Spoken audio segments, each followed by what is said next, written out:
Start Network is here. Oh, no punches! I'm real revolutionary right now. Support this man, Black Media. He makes sure that our stories are told.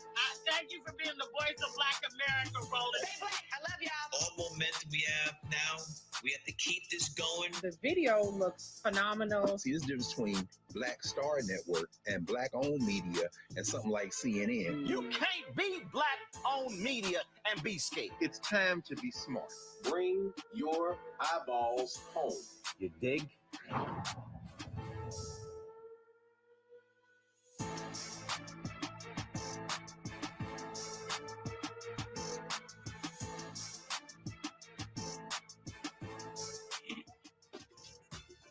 What up, folks? Roland Martin here. Today is Friday, March 25th, 2022.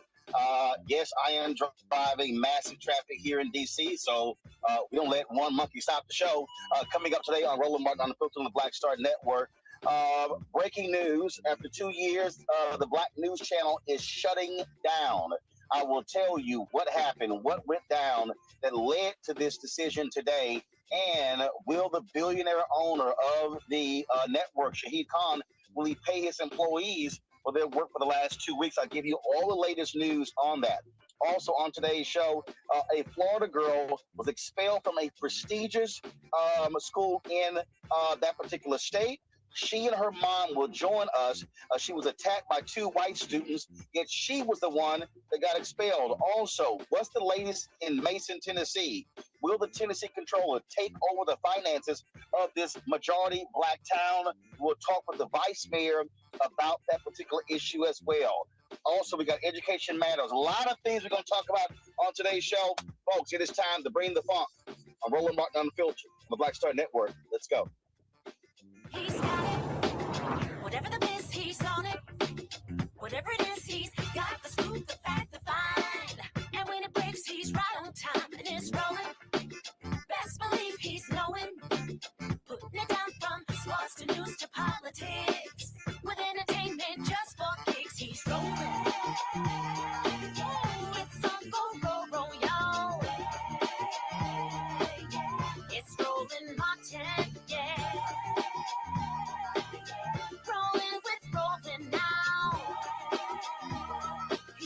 He's fresh, he's real, the best, you know he's Roland Martin now.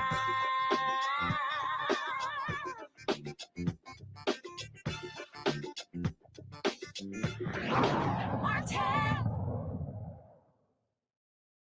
Folks, she is an honor student, an excellent student, a stellar basketball player. So why is Aaliyah Perry expelled from the Montverde Academy in Florida, folks? This is an exclusive story. She got into a confrontation with 2 white students. The white students came at her first. Why are they still there? And she has been suspended. This story has captured the attention of lots of folks. There also is a video of the incident. Yet, why are we not actually seeing that particular video? Joining us right now is Aaliyah. She joins us right now along with her mother, Angelia Alexander, from Winter Garden, Florida. Glad to have both of you here for this exclusive interview. So, Aaliyah, okay, walk people through exactly what happened to you. When did this happen? What were the circumstances around you being attacked by these 2 white students? So it started on a Tuesday, and me and a couple of friends were just sitting around talking in the student center. And let me remind you, it's packed. It's a bunch of games going on, lots of people talking and stuff. And I was talking to a kid across the student center, and we were talking about TikTok, yada, yada, yada. And another boy, he's like, why you gotta be so loud? And mind you, the student center is packed with at least 50 kids. So and it's a free period. I could talk however I want to talk. I'm not, it's not like I was screaming where everybody could hear me, but I was getting his attention. And, he comes over here and he's just like, yo, shut the F up. Why you gotta be so loud? There's no reason for you to be all loud and stuff. And, I'm saying, go away. Just go away. I'm not talking to you. Don't interfere. I'm not talking to you. Go about your business. Now, you said this is on Tuesday, but again, what month was it? What month? It was this month, March. Got it. Okay, so it's very recent what took place. Go ahead. Yes, and so he comes over and, he's just telling me, shut the F up, be quiet. Nobody's like, why do you have to be so loud? I'm like, nobody's talking to you. You can go about your business. And then, a girl that was sitting at the table with them, I guess, I don't know what made her get in her feelings. I don't know what made her upset, because literally nothing that I did had anything to do with her. And then she starts calling me B words, N words, all this and that. And so I get up and I go to her. I'm like, yo, what's the problem? And she's like, why the F do you have to be so loud? And let me remind you, when I walked up to her, I gave her arm's distance to where, we could have a conversation. Like, there's nothing wrong with that. And she steps in my space. Like, her head is on my chin. Like, that's how close she was. And so I'm like, back up. And like, they make it seem like I pushed her. Like, I pushed her aggressively. I was like, no, she was in my space. Her head was touching my chin. I said, back up. And so then, as I like turn to my friend, I'm like walking towards my friend. She comes and she pushes me on my side. So that I automatically turn and I push her back. Then both of those pushes, like her push and my push, were both aggressive. Not aggressive for any fall though. Any of us to fall, hit our heads, none of that. Like, no one fell, no punches, no nothing. Later, I was called to the office where I sat there. I had to give my story, and then I was later told to go home.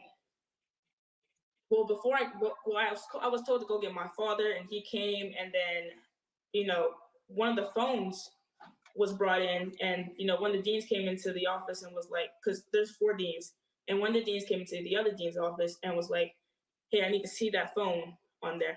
And as I was exiting, I was like, if this is yada yada's phone, it has everything you need to see. Come back the next day for the video, it's white, it's gone. Apparently she doesn't have it, nobody has it. Even though it was shared on social media, nobody has it now.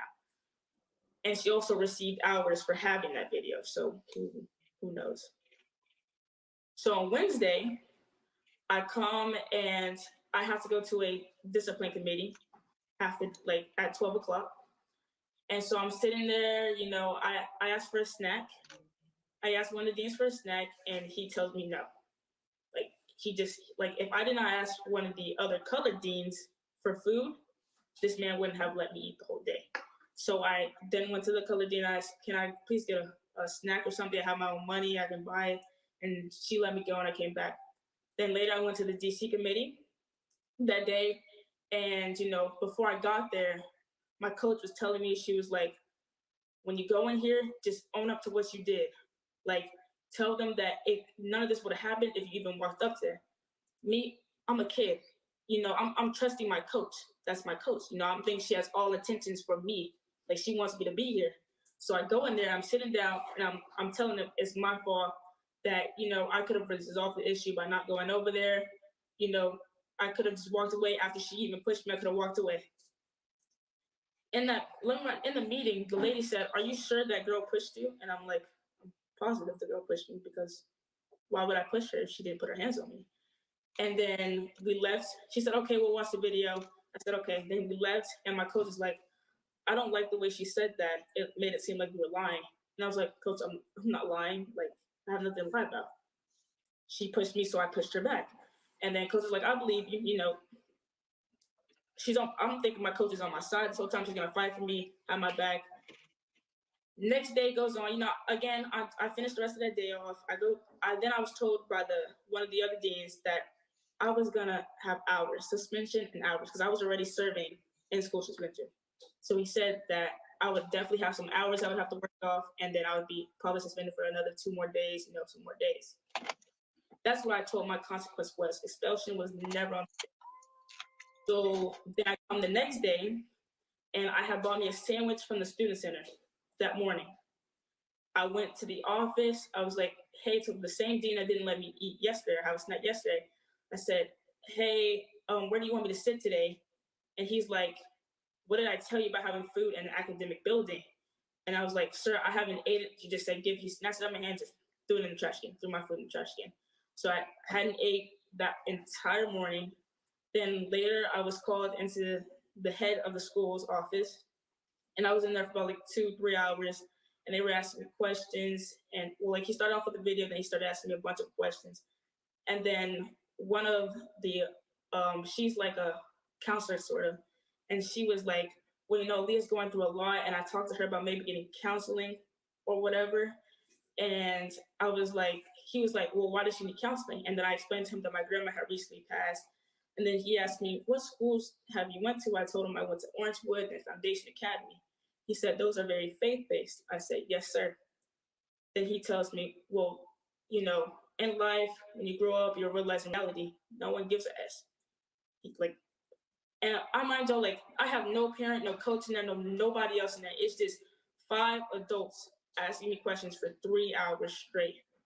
And then he says, so what does this girl say to you that makes you want to go? So at any point, did they call you, Angelia? Did they call Aaliyah? Did they call your father? Did they call? So why are they having conversations with you about this? And you, as a parent, you're not involved in any way in these conversations. Right. I never got a call. When it first happened, my daughter, what she did was she hit me a text. She said, "Mom, I'm in trouble." So as a mom, I'm like, "Oh my God, what happened?" So she was like, I pushed the girl. So I'm like, okay. So then I had to call the school and say, hey, listen, let me see this video of my child pushing another child, because she's not aggressive like that. I mean, I teach her to stand her ground, but not to start things. So when I go into the office, I see the video, and all I see is my daughter sitting down, and she get up and just whoop, run and push the kid. I'm like, well, the video's skipping. And he's like, oh, well, we've been having IT issues. So I'm like, well, if the video's skipping, that's not accurate. We can't go off that video. So that was it. No call, no email. The only email I got was a Friday of spring break, 3:30 p.m. saying, we have expelled your child. And it's not up for appeal. My daughter, she's a National Honor Society student. All right. She's never been in an aggressive issue. Yeah, she's had cell phone, not wearing uniform. That's just normal stuff kids get into. But when you tell me that my daughter tried to hurt somebody and you put it in an email and then you expel her and then you think I'm supposed to go withdraw her out your school to transfer these records to another school, that's going to follow her. So, no, we're not doing that. So, yeah, no one told me anything. And so that's why we hear that. We hear because my baby needs justice. This is not right.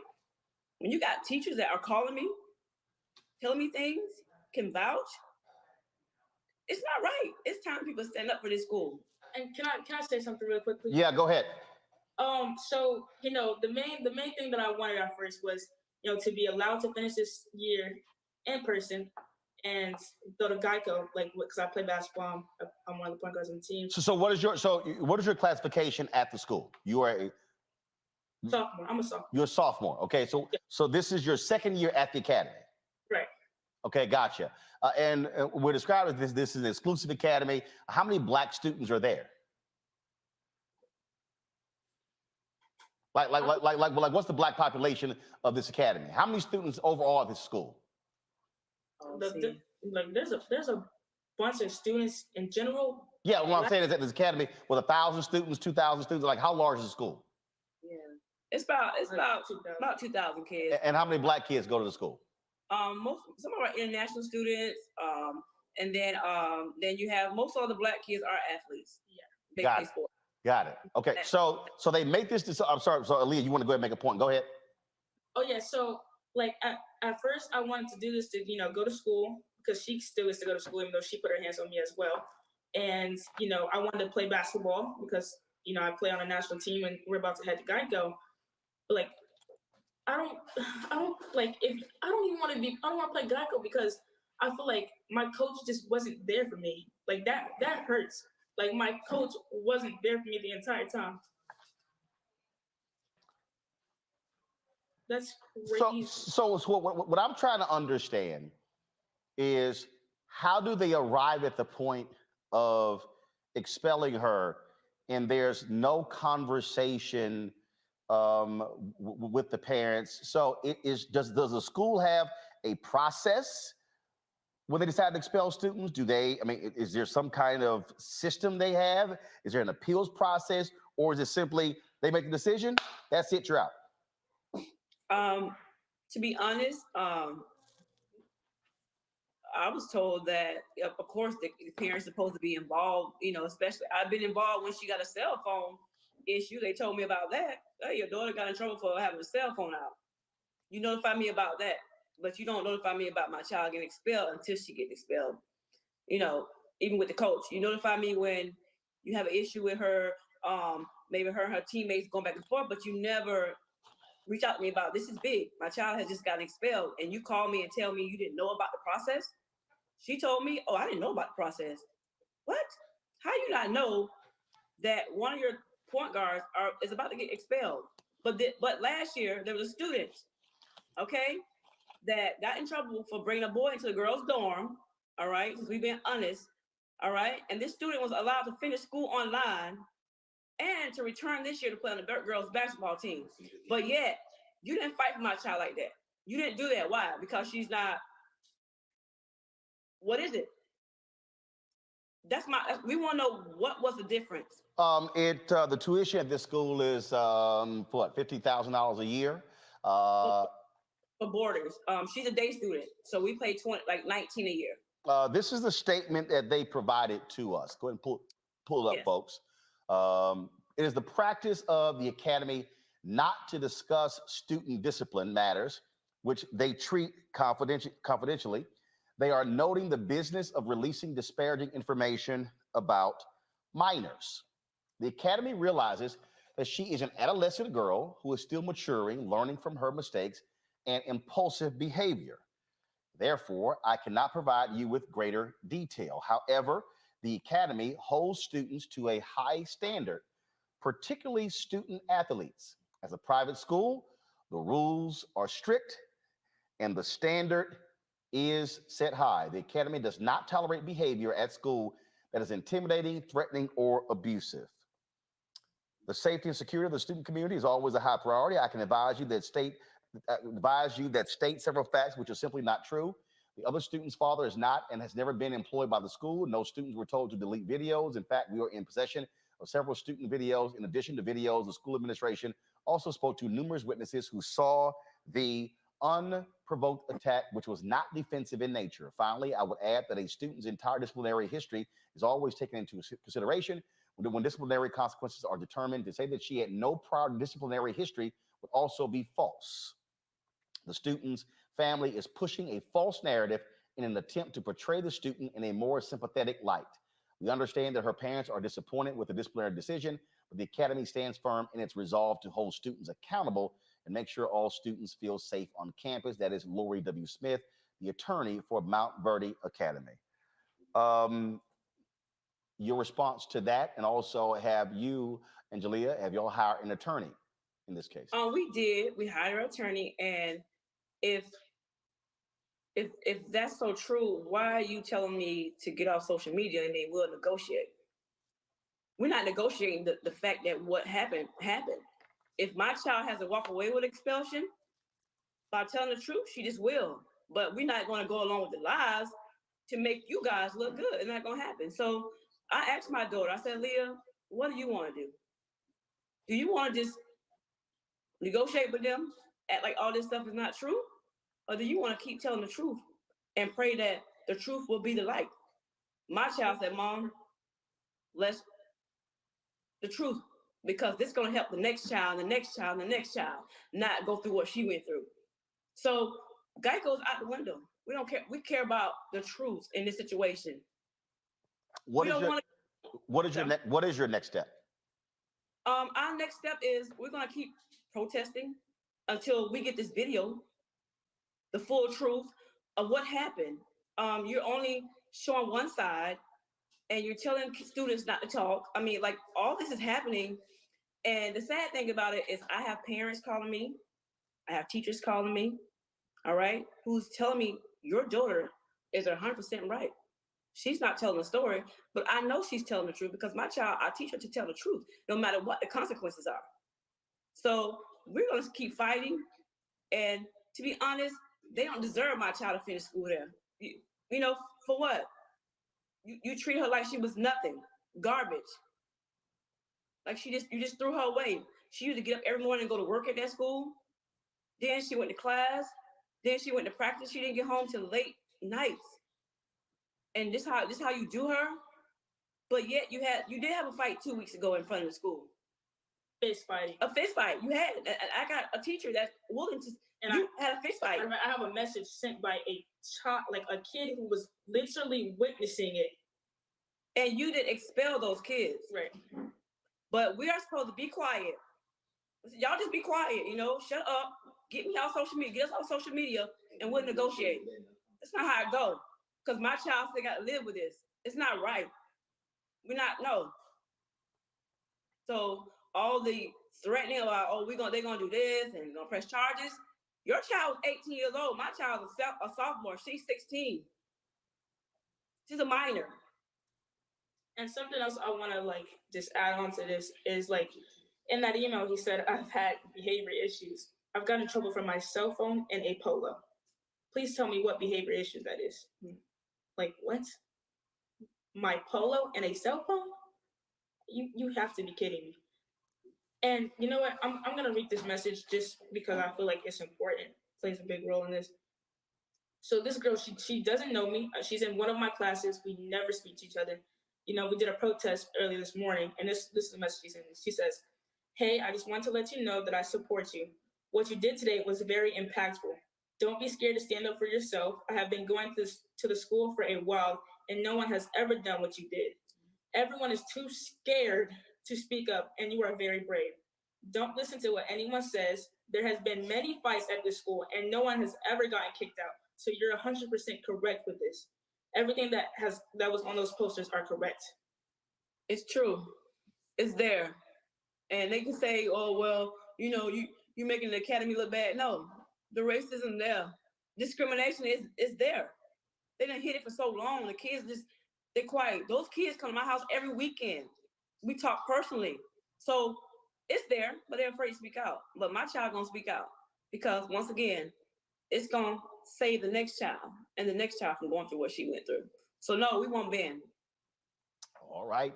Aaliyah, Angelia, I appreciate both of you joining us to share your story. Certainly keep us abreast of what happens next in this case. Thank you. I appreciate it. Thanks a lot. Folks, let's now turn to a story we told you about a week ago. That is the attempt by the Tennessee Comptroller to take over Mason, Tennessee. The comptroller of the state complained about the finances, the controls there in Mason, Tennessee, and he demanded that city officials give up their charter. They chose not to do so. The question is he still going to take over their finances? Again, this is an issue a lot of people have been talking about. Mason, Tennessee is a majority Black town. And then this is obviously of great concern to many folks, not only because Ford announced they're building a massive facility that's going to bring thousands and thousands of jobs and millions of dollars to the state and to the region.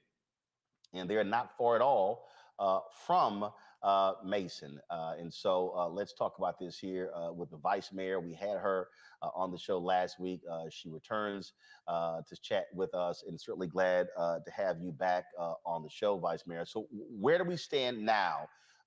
Has the control, so the city, as you were on last week, the city made clear that they were not going to give up their charter and allow the county to control the city.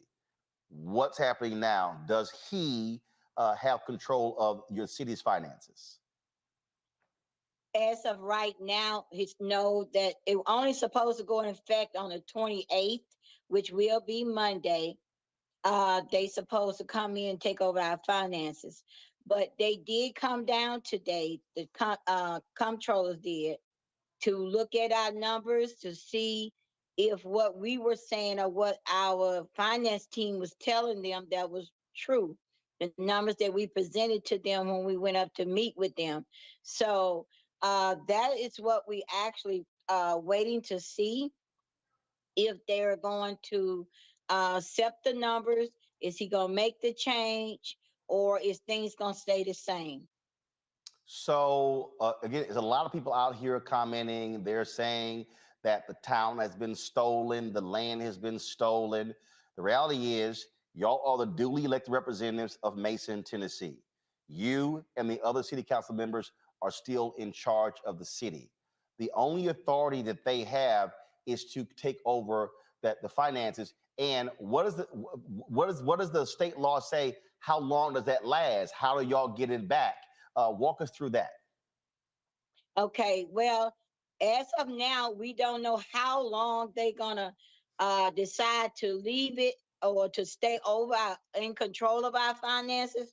All we do know is that they are going to come in, but again, we're gonna wait and see what their decision is going to be next week because they got the numbers, they got the paperwork, they came down, they looked at everything. So, with that being said, hopefully by next week we'll know if they're gonna do their demands. And as of right now, they don't have control. And I want to let everybody know that we still have the mayor, we still have our officials. We did give up our charter, so they're not in control of the city, but they're just in control of the finances as of right now. So Jason Mumpower is the Tennessee controller, and y'all will know by Monday if they are going to take control of the city's finances. And what that means is that I think what is it? Any expenditure over $100 they have to approve. Right. Anything that any of our bills, of course, all of them are over $100. So we will have to wait till they approve it before we can even pay them, and they could be paid late because they may not get them back to us in time. And also, we still can't apply for any grants unless they approve for us to apply for grants. Gotcha. All right then. Anything else, Vice Mayor Rivers, that we should know about what's happening there in Mason, Tennessee? What do you also want the public to be doing to assist you and the other city council members?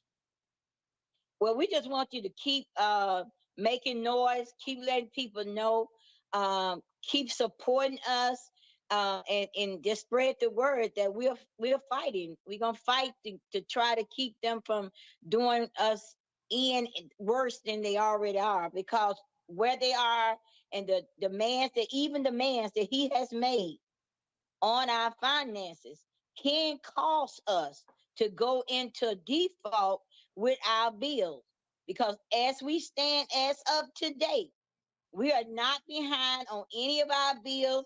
We're not in default on anything, our bonds, nothing. So with the control over our finances that he's trying to take, there's a possibility, because all he has to say, well, I'm not going to let you pay that bill right now.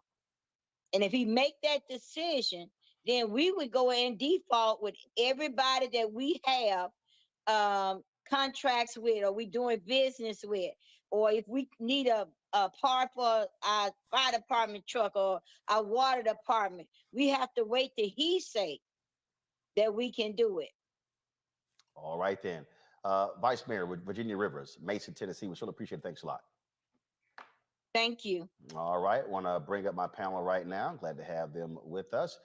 Killa Bethea, communications strategist. She joins us on the panel. Michael Imhotep, host of the African History Network. He joins us as well. Also, Chris Metzler, attorney. I see Chris there as well. Matt Manning also is joining us as well. Matt Manning, civil rights attorney as well. And so have all of them. But first of all, let me just throw this out, which I'm trying to quite understand, and y'all can talk about the first story, even the second one. This is one of those things that we talked about with the vice mayor last week, and that is, Matt, they're saying the issue they keep talking about took place long before they took over.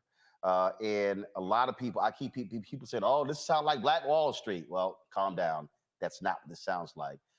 But it is important to be asking, wait a minute, it's like you're the controller. Why are you taking this harsh of a stance all of a sudden? Particularly when the issues that undergird the Tennessee comptroller coming in started years ago and under all white people who are in control. So the first question is, why are you choosing to do it now? And the answer is that Ford is building a big plant that's going to go right through Mason, and the infrastructure there is going to give Mason a lot of money. So the question I have is, how is Tennessee trying to usurp this, and how are they going to benefit from it? Obviously, there's going to be millions of dollars. The article that I read indicates about $5.6 million in investment from Ford. So my question is, how is Tennessee trying to steal this money from the residents of Mason, and what exactly are they going to do with that? Because it's very obvious that they sat on their hands for a long time and allowed the mismanagement until it became a potential gold mine, and now they're trying to get that money. And Kelly, the folks at Ford, they've weighed in. They've said they're concerned with what's going on here. I would be concerned too, because something in the water isn't clean with this, right? If you have a history of managing your finances as a town before a predominantly Black administration comes in, and then all of a sudden, because there's Black people involved, you all of a sudden need to take that power away, that's a problem, because it doesn't say anything about the finances of the town or the status of the town. It has everything to do with you not wanting Black people in power of the town. So I would absolutely, if I were Ford, investigate into the matter as much as I could, given, the parameters that may be. But it something fishy is certainly going on. At least that's what it looks like here. Michael, this is not shocking. What I mean by that is we've seen these things happen before. In terms of where you have state takeovers, I'm familiar. I'm from Texas, where you had school district that was in Texas. Wilmer Hutchins, a black school district outside of Dallas. The North Forest Independent School District, black school district. You had major financial issues, board drama, corruption, all kind of stuff, and the state took over those school districts. So we have seen it, and a lot of the same things we're hearing in Mason, Tennessee, we heard then as well. This is a town that's barely not even 2,000 people. About 1,200. Yeah, yeah. It's like I say, it's not even 2,000. And so what you're dealing with here is you're dealing with this massive facility coming in. There's going to be a financial windfall, and so the vice mayor last week she made it clear. She's like, hey, we want to be able to run our city, but we're trying to clean up the mess of the previous leadership that was all white. Yeah, isn't it always African Americans got to clean up mess from white people? I mean, look at President Barack Obama came in after 2 terms of George W. Bush. Reading this story, so I've seen some different interviews with this, and thanks for covering this, Roland. This Detroit, we were taken over by the no good Governor Snyder, who was also the governor that the Flint water crisis happened under as well. We were taken over by the state, and then also we know that Detroit Public Schools was also taken over by the state under Governor Granholm, Democratic governor, who's now Secretary of Energy. So, in looking at this, it does seem very strange that all of a sudden now you have this Ford electric truck and battery manufacturing facility that will soon bring an estimated 30,000 jobs to this rural area in West Tennessee. And now you're talking about taking over the finances of the city, but they've been having problems for 20 years. Okay. So hopefully, they can fight this. And then also I'm looking at, there was some American Rescue Plan money that if I remember correctly, Roland, the American Rescue Plan money, they've been able to, it's like $227,000 they've been able to use to pay back a significant amount of the money that have been improperly borrowed over many years from its water and sewer fund. So a lot of times, one of the things, Mayor Coleman Alexander Young, when he took the oath of office January 1974, he's one of the first African-American mayors of a major city. He got blamed for a lot of things that happened under white mayors.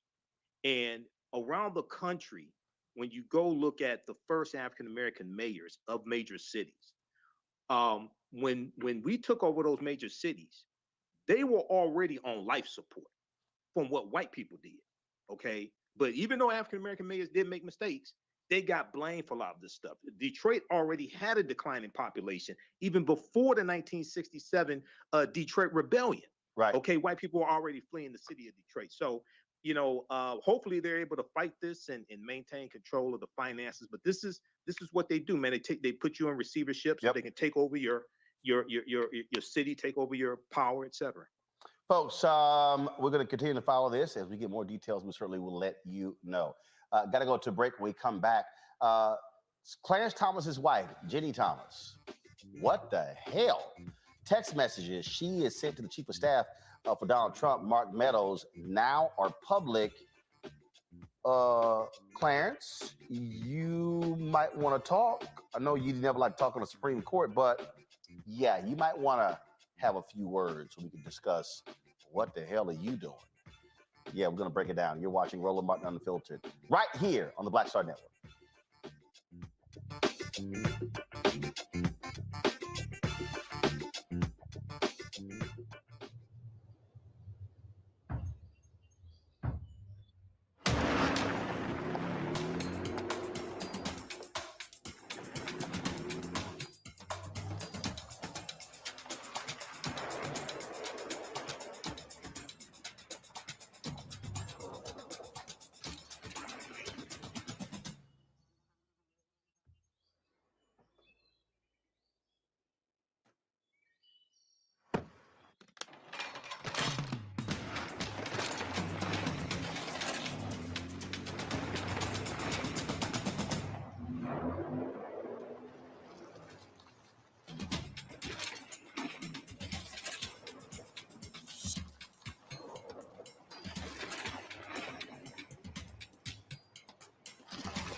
Did you ever want to do a soap opera? I did it before, Another World. I did it years ago with Joe Morgan Freeman, called Another World. It's the funk now, but that's how I started in TV. My first job. My very first TV job. Joe Morton and Morgan Freeman were on a soap opera? Together. Yes, I know. Oh, I loved it. I played a prostitute. I was real raw. My name was Lily Mason. I was a hoe on Tuesday and I owned the town 2 weeks later. That's how they do you. Right, that's how soap opera. You evolve. Yeah. Right. So now I'm on this, but I'm rich right from Jump Street. So I'm loving it.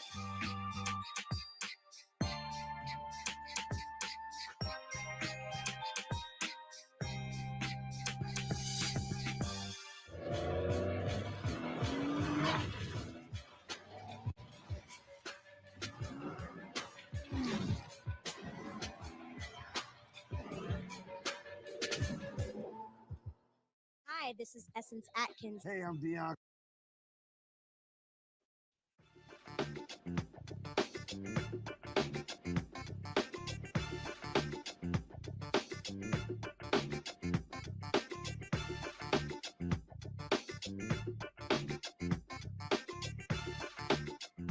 Jenny Thomas, the wife of Supreme Court Justice Clarence Thomas, is putting him in quite an ethical position.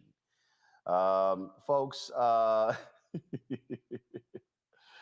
folks, the Women's March, they want Thomas impeached for text messages showing his wife Jenny, who was pushing for then White House Chief of Staff Mark Meadows to overturn the results of the 2020 presidential election. The January 6th committee has text messages between Thomas and Meadows. Here are a few of them. Help this great president stand firm. Mark, you're the leader with him who is standing for America's constitutional governance at the precipice. The majority knows Biden and the left is attempting the greatest heist of our history. That was sent on November 10th, 2020. Next one, please. Sounds like Sydney and her team are getting inundated with evidence of fraud. Make a plan, release the Kraken, and save us from the left taking America down. November 19th, 2020. Next. All right. I can't see Americans swallowing the obvious fraud. Just going with one more thing with no freaking consequences. The whole coup and now this. We just came to people wanting Biden to be anointed. Many of us can't continue the GOP charade. November 24th, 2020. We're living through what feels like the end of America. Most of us are disgusted with the vice president and are in a listening mode to see where to fight with our teams. Those who attack the Capitol are not representative of our great teams of patriots for DJT. Amazing times, the end of liberty. That was January 21st, 2021. Now, folks, here's the issue. Remember when Donald Trump sued and the case went to the Supreme Court? And they ruled 8-1 that Donald Trump did not have the authority to withhold his notes, because he did not have the executive privilege. Only the sitting president can actually invoke that. Who was the one person who voted against? It was Clarence Thomas. Joining us right now, Dr. Christopher Mettler, a constitutional law professor from New York. Also, Dr. Patricia Broussard, professor of law, Florida A&M University College of Law, who joins us from Orlando, Florida. Glad to have both of you here. I want to start with you, Chris. Look, you're a conservative. You're a Republican. It's all good. But what do you make of the text messages and the level of involvement of Jenny Thomas, husband, Supreme Court Justice? And again, the case I just cited, 8-1, he was the one when it came to revealing that information. Well, what I make of it, let me start off by saying what I make of it is, remember one of the questions they asked Judge Brown Jackson, would she recuse herself from the Harvard affirmative action case? And she said yes. I want to know why Republicans have not been asking Clarence Thomas about his failure to recuse. Here, look, first of all, these are only some of the text messages. We know what we got from Mark Meadows, and then he stopped cooperating. Justice Department, of course, can get it on their own. But here's the thing. He had an obligation to a moral obligation, because obviously the court says it's up to them if they want to recuse or not. He had a moral obligation to recuse. Jenny Thomas and her role in conservative Republican nuts politics has been known for quite a while. It's just that in this case, there is the evidence that has come out. And he voted against it largely because, guess what? He didn't want Jenny's notes to be revealed. That's the only rationale for him being the only one voting against it. What this says is that the courts have to get serious about policing themselves. You know, it was John Roberts who said, well, let them police themselves. They're not even subject to the standards of other federal justices as it relates to recusal. And for the Republican Party, this is, again, yet another shame. Patricia, on that particular point that Chris makes, you have standards in place for members of Congress, for the executive branch. But this notion that the Supreme Court do whatever the hell they want to do, that's crazy. Well, yes and no. Yes and no to the extent that each branch of government is responsible for creating those rules and laws for themselves. It's part of how our Constitution was drawn up. It's just that the Supreme Court hasn't quite gotten around to it yet. They haven't gotten around to writing the rules to properly patrol themselves. But notwithstanding the fact that there aren't rules, they aren't subject to the same rules as the other federal courts, there's some common sense that comes into play here, right? And I also wanted to say, look, who's Brett Kavanaugh's wife? You don't know. What's her name? What's her sign? Who's Alito's wife? Does Sotomayor have a boo? You don't know. Because you're not supposed to know. These people are supposed to float in the background. Is it possibly paternalistic? Yes, but there's a purpose behind it. If you cannot depend on the credibility and the ethics of the court, then 1/3 of your republic is in the tubes. And so we shouldn't even know anything about Jenny Thomas. But as Chris said, we know too much about her. She's a nut job from way back when. All you need to know, 2 things you need to know about her to understand who and what she is. She supported Ted Cruz for president until Trump got it. That's the first thing you have to know about her. The second thing is she left a message on Anita Hill's phone. So that tells you everything. She left that woman a message saying, you need to apologize to my husband. So this is the level of crazy that we're dealing with. Notwithstanding that, there is an obligation, a moral obligation, and just integrity on the part of Clarence Thomas to say, I recuse myself from this case. He recused himself when there was a case, I think, against one of the schools in Virginia because his son was attending the school at the time, even though his son did not have anything to do with the case. He recognized that he was intimately involved with that subject matter, and he recused himself. So he knows the rules. He knows how the game works. He knows that for optics, if for nothing else, you recuse yourself. But he refused to do so because they had the goods. Mark Meadow got shaky and decided that he wouldn't cooperate, but not before he turned in some information. Now, my position is, if we know of 29 emails from the little bit of information he turned in, they're probably 129 at a minimum emails that were exchanged. So he knows the rules of the game. Chris, on that particular point, just a couple of weeks ago, it was Justice Clarence Thomas talking about how we need to keep politics out of the Supreme Court. You're sleeping with politics. Yeah, and as it relates to Ginny, from the very beginning, she is a daughter of the Republican Party in Virginia. And frankly, without Ginny, Clarence wouldn't be on the court. Let's be clear about the kind of power she wields in Republican politics. And so, yes, we know too much about her. We know what she does. This just brought it to life with actual text messages. But, you know, he does know better. But as it relates to Ginny, apparently he chooses to ignore it. Bottom line, Patricia, go ahead. Go ahead.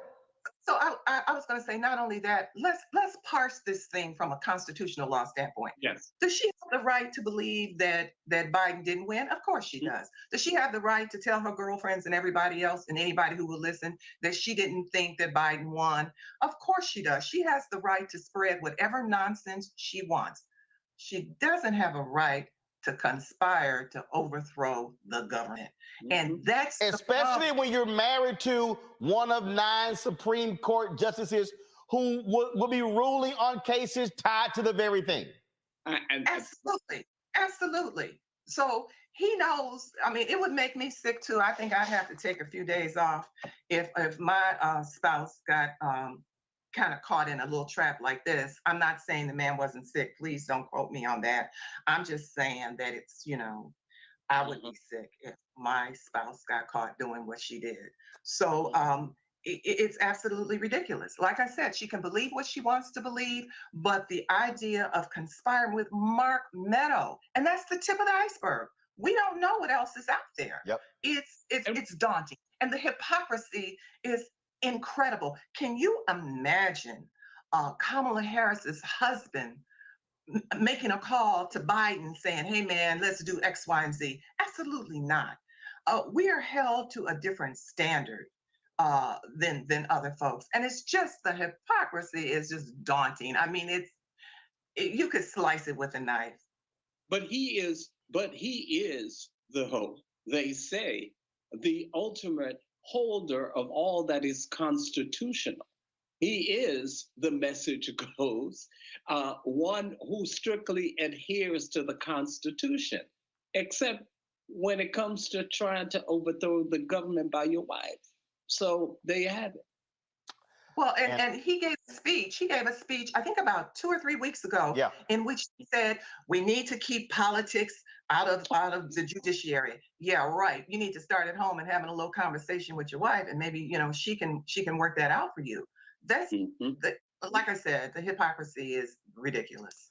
Patricia, Chris, I appreciate you both.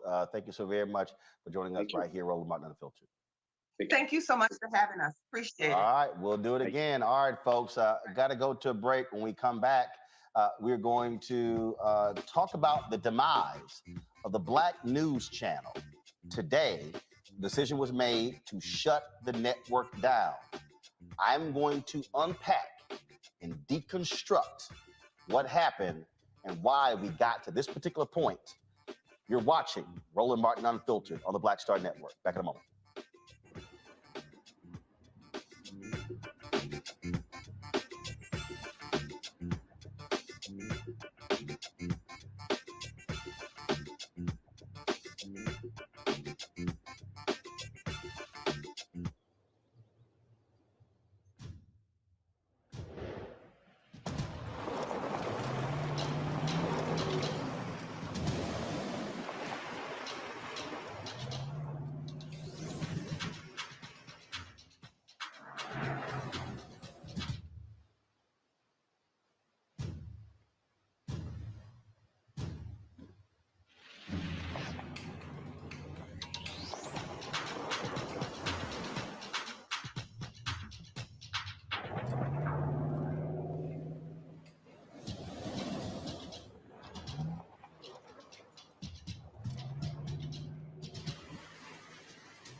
Hey fam, Patrol Grooming is a Black-owned men's grooming company that delivers on this promise every day to men everywhere.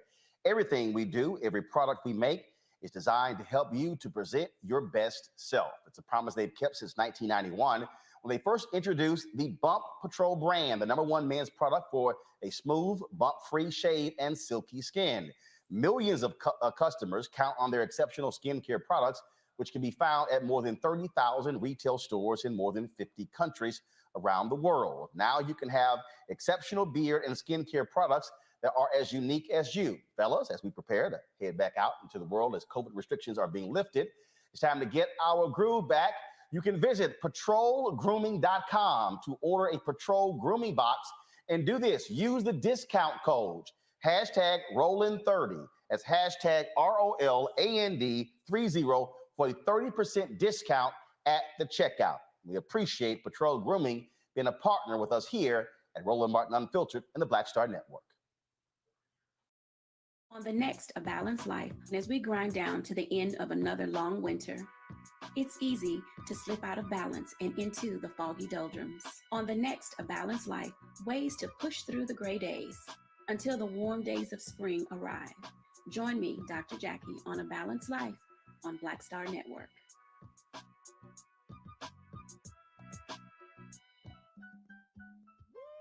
We're all impacted by the culture, whether we know it or not. From politics to music and entertainment, it's a huge part of our lives, and we're going to talk about it every day right here on The Culture with me, Faraji Muhammad, only on the Black Star Network. Now, did you ever want to do a soap opera? I did it before, Another World. I did it years ago with Joe Morton, Morgan Freeman, called Another World. It's defunct now, but that's how I started in TV.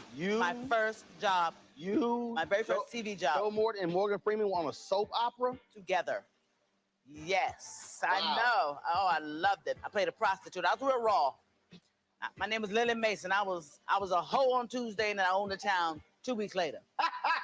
That's how they do you. Right, that's how soap opera. You evolve. Yeah. Right. So now I'm on this, but I'm rich right from Jump Street. So I'm loving it.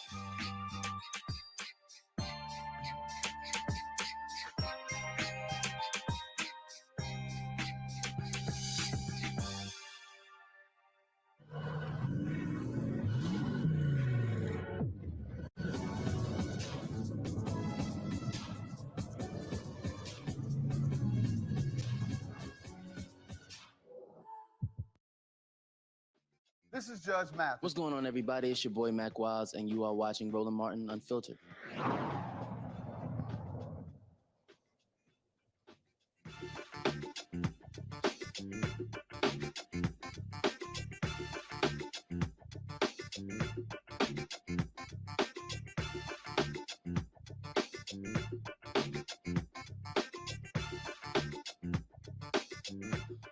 All right, folks, news came down today that the Black News Channel, the Black Targeted Cable Network that was launched a couple of years ago, is shutting down. They aired their last newscast on last night.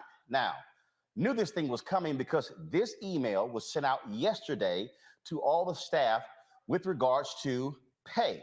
So pull up the email showing the pay, please. Thank you. Pull it up. Thank you. Pull it up. That email went out. BNC staff, the March 25th payroll deposit will be delayed. We sincerely apologize for any inconvenience this may cause. We are actively working to resolve this matter quickly and will advise you with an update as soon as possible. Thank you for your understanding. I got the email yesterday. A number of people were calling, people were texting, they were sending all kinds of different comments. And I said to different people, I said, I want to help y'all out. This sounds to me like you're about to get shut down. This morning, woke up, folks had not had their deposits placed, then began to make phone calls. And then I reached out to the CEO of the network, let him know that I was going to be posting something, posting that note on social media. He told me, quote, I'm working hard to get people paid for the work that they've done as Prince O'Hare, the CEO of Black News Channel. That was around 11 a.m. It was a couple of hours later that, again, the Los Angeles Times broke the story saying they were shutting down. Then around 3 p.m. or so, Prince O'Hare sent this letter to the entire staff announcing the shutdown of the network. So this is what he wrote. A little more than 2 years ago, the lights on BNC's cameras flipped on for the first time. Despite the challenges of a global pandemic, we launched a groundbreaking mission to inject positive change into a news landscape that, for far too long, had underserved and overlooked Black and brown people. During the past few months, we have endured very painful workforce reductions at all levels of the network as we work to achieve our financial goal of a break-even business. This has forced all of you to do more with less, and your contributions have been remarkable. Unfortunately, due to challenging market conditions and global financial pressures, we've been unable to meet our financial goals, and the timeline afforded to us has run out. It's with a broken heart that I am letting you all know that, effective immediately, BNC will cease live production and file for bankruptcy. We're sad and disappointed by this reality and recognize the stress that this puts on you and your families. With the nation on the verge of a social justice reckoning not seen in this country since the civil rights era, we've been hard at work building our presence in the marketplace with unprecedented speed. Through a continuous run of distribution agreements on both linear and streaming platforms, BNC's accessibility has grown to reach more than 250 million touch points. Since rebranding and relaunching the network a year ago, we have developed a 17-hour daily block of live programming and a lineup of shows that are outstanding. Every day we present our stories, context, and viewpoints that illuminate and celebrate the Black experience in a way that no other network has since the dawn of television. We have hired more than 250 Black journalists and Black production personnel, and all your hard work and dedication has lifted this network to incredible heights. There have been countless wins along the way, including gavel-to-gavel coverage of several trials that gripped our community, A-list guests throughout our day parts, and exclusive coverage of the Congressional Black Caucus's first ever response to the President's State of the Union address. Just this week, we set an all-time viewership record for the network doing wall-to-wall coverage of Judge Ketanji Brown Jackson's U.S. Supreme Court confirmation hearings. I understand that this surprising and unfortunate news will naturally generate a lot of questions surrounding next steps. Our leadership team and human resources will be in touch to address them over the coming days and weeks. Please know that I am thankful for all of your hard work and deep commitment to our mission. We have differentiated ourselves, and your achievements over the last 2 years should be an immense source of pride that you will carry throughout the rest of your careers. In the meantime, please take care of yourselves and each other, and remember that we built something great here. BNC, or something very close to it, will surely return at some point because the world needs it, and all of you have proven it can be done. Sincerely, Prince O'Hare. All right, folks. So let me unpack this so you can understand what went on here. BNC actually launched. They made the announcement in 2019. Former Congressman J.C. Watts, it was his vision to launch a Black news cable network. He had been trying to do this for more than a decade. And he and I communicated in March of 2018 because I asked him what was the state of it. And he said that investors were going through the process of vetting their financials. And then it was later that year, probably around December, when they actually began to close on it. Then they announced they were going to be launching. They kept having the date pushed back and pushed back. They didn't launch until really February 2020. But a major investor did come in, Shahid Khan, the Pakistani-American billionaire who is the owner of the NFL Jacksonville Jaguars. He came in and invested $50 million into Black News Channel, thus becoming the majority shareholder. So Black News Channel went from being a Black-owned cable network to a Black-targeted cable network by virtue of him being the majority owner. This is JC and Shahid Khan talking about the Black News Channel before they launched. Now the time to launch a TV network focused on the African American viewer. Well, Catherine, the Black News Channel is culturally specific to the African American community. You've got 200 plus stations on any cable system. We are the one location that you can come and find out about wellness, culture, current affairs as it relates to the African American community. So we launched November 15th of this year, and we're looking forward to creating a venue that African Americans can find culturally specific issues pertaining to them. Congrats. Shad, you're an investor in this channel, and I'm wondering, when you looked at this, how do you think that the Black News Channel will compete against news networks that already have the resources?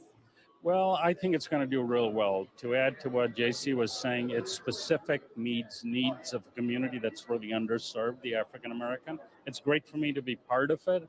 It's been under planning for a long time, and then to come in and help provide financially so it launches well. You heard there where JC Watts said that they were launching in November of 2019. That got pushed to December, then January, then finally in February. So they launched in February 2020. Well, guess what? After they launched, the co-CEO, Bob Brilliante, he was actually let go. They announced he was moving on to pursue other opportunities, but he was let go from the network. He, of course, launched the Florida News Channel. And of course, he always had his idea of actually doing a Black news network. Folks may not realize that when you had Major Broadcasting Cable Network, they had partnered with him to actually do something similar to BNC. And so they did it first. This is a photo. This is a It's a story right here in the Tallahassee newspaper when he stepped down after a couple of months. You see the story was dated April 13th, 2020. So here's what happened after that. You see that this was their original logo right here. Then they brought in Prince O'Hare, longtime television news executive. He eventually became the CEO, and he led a massive rebranding of the network. You see that logo that's right behind him? That was their new branding. They changed their whole slogan to Truth, and they went through all of these different changes, and then they went on this huge hiring spree, hiring a number of people. You heard in the letter he wrote, they referenced the 250 Black journalists and production folks that they hired.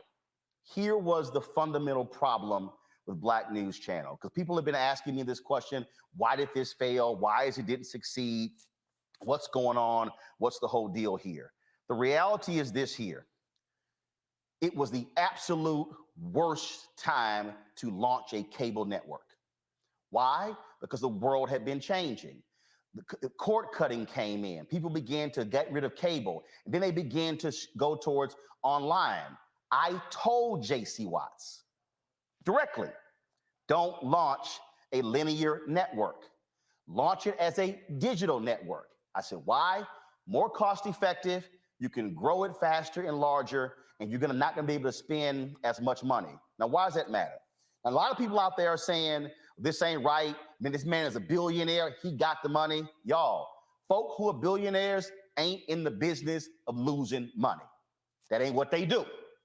They see what's going on. If you don't see the profit potential, I'm cutting ties. My understanding, for the last 3 months, he's been struggling and not wanting to fund what's been going on. You read the letter where they had the layoffs in December. Those were not enough layoffs. They were burning too much cash. So the first mistake they made was launching a linear network. Now, I need you to understand the cable business. You know, the cable business, how it has always worked, you get paid for subscribers. So if you're in 51 million homes, you negotiate the deal where you get 2 cents, 3 cents, 5 cents, a dime, a quarter. You look at $1.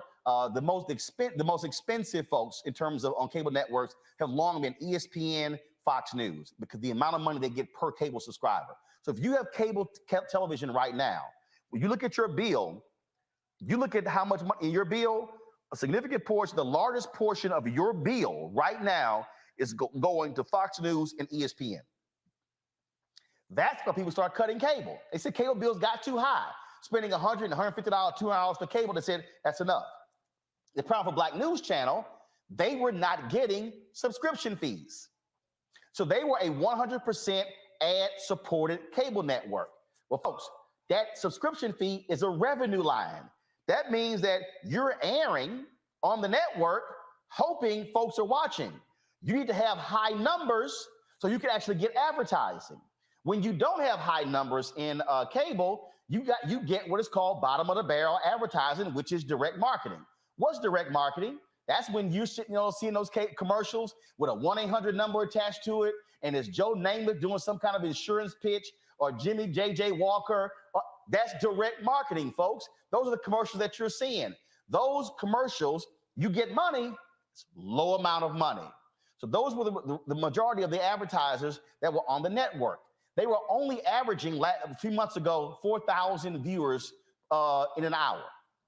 Now, the numbers begin to improve, begin to go up around 10,000 this week because of the confirmation hearings is their best ever numbers, And so, well, guess what? It got cut. Now, you're watching and you might be saying, wait a minute, this guy, Shahid Khan, he put in $50 million. My goodness, how in the world is it they somehow could not solve this thing and figure it out? Let me unpack that as well, folks. I need y'all to understand the economics. There's a whole bunch of people been tweeting me all day. I don't understand why this couldn't work. I don't know, why couldn't some black celebrities get together and buy it? Why couldn't Byron Allen buy it? Y'all, if a billionaire Shahid Khan cut ties, why in the hell would Byron Allen or somebody else do it? Now, I was told that Byron Allen did offer $30 million to buy the network. Khan did not accept that. He wanted $100 million. Why? He'd already put in $50 million. But even at $30 million, really didn't make any sense because Byron could simply take that money and put 10 or 15 million in his Griot channel and the Griot website, build up their news side, and you don't have to assume all the debt from the Black News Channel. Second thing is you were not big enough from a marketing standpoint. A lot of people said, I never heard of the Black News Channel. You didn't see billboards and commercial and digital ads. You didn't see a major social media presence. That costs money. So let me tell y'all what went on. Now, I did have some negotiations with them. When Bob Brilliante was co-CEO of the network, they approached me about hosting a show on the Black News Channel. We met here, did a conference call, we met here in DC. This is a true story, y'all. I've never told this publicly. People who know me personally, I've discussed this offline. They met with me and they wanted me to host a primetime show, 30 minutes, which first of all made no sense whatsoever. You don't host a 30-minute damn show, you do the whole hour. It's a 24-hour network. If you do a 30-minute show, you got to put another 30-minute show behind it. But that made no sense. So they wanted me to host a 30-minute show, and they were going to have Larry Elder follow me, and they offered me $85,000 to host a 30-minute show. And then they wanted me to also utilize my social media, promote the network. I said, I'm not even responding to that offer. I'm sorry. I made $85,000 running Tom Jonas' website, blackamericaweb.com in 2001. Do you actually think after what I've accomplished over the next 18 years, I'm going to take $85,000? Hell no. So I told them I'm not taking that offer. And so I said, if y'all want to be serious, y'all come back and holler at me. So they never did. Princell came in. They never called as well. And I was fine. I told them we're just fine here at Roland Martin Unfiltered, the Black Star Network. My employees have always gotten paid on time, never been late, not even 1 minute. And we've been in the black since the 14th month we've been in operation. So we're good. So they spend all of this money here beyond going linear. And then you talking about not going digital. When Princell came in, I know Princell very well, years in the National Association of Black Journalists, but he made some fatal mistakes. The biggest mistake, he hired way too many people at high salaries, and that caused them to have way too much money going out of the door and not coming into the company. You simply have to be able to control your expenses when it comes to your revenue. Otherwise, you're going to be DOA. Now, let me show y'all something I need y'all to understand when we talk about the business of the business. Because, see, too many of y'all, I've seen y'all tweets and y'all comments. Y'all get enamored with the content. Let me explain something to y'all. The content don't mean nothing if ain't nobody watching. The content don't mean nothing if ain't nobody buying.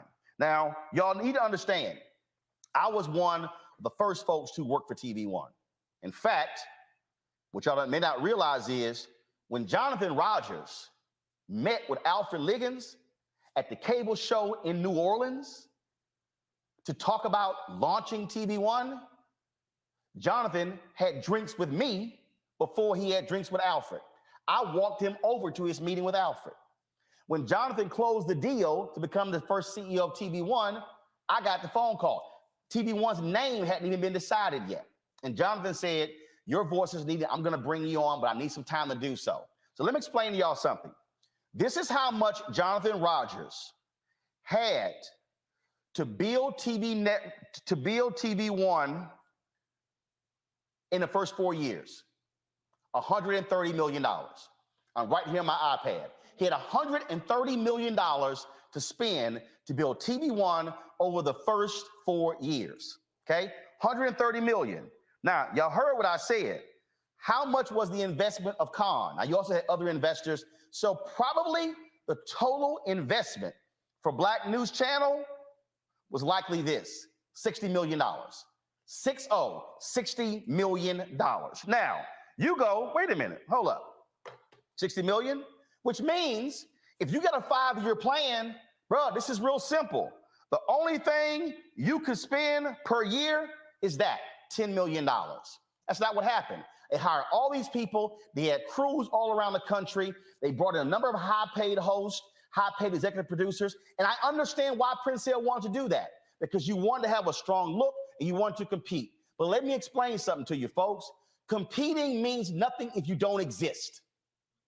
You can look good for a short while, but it means nothing if you go out of business. Now, you might ask, well, why does that, have we heard that before? Yep.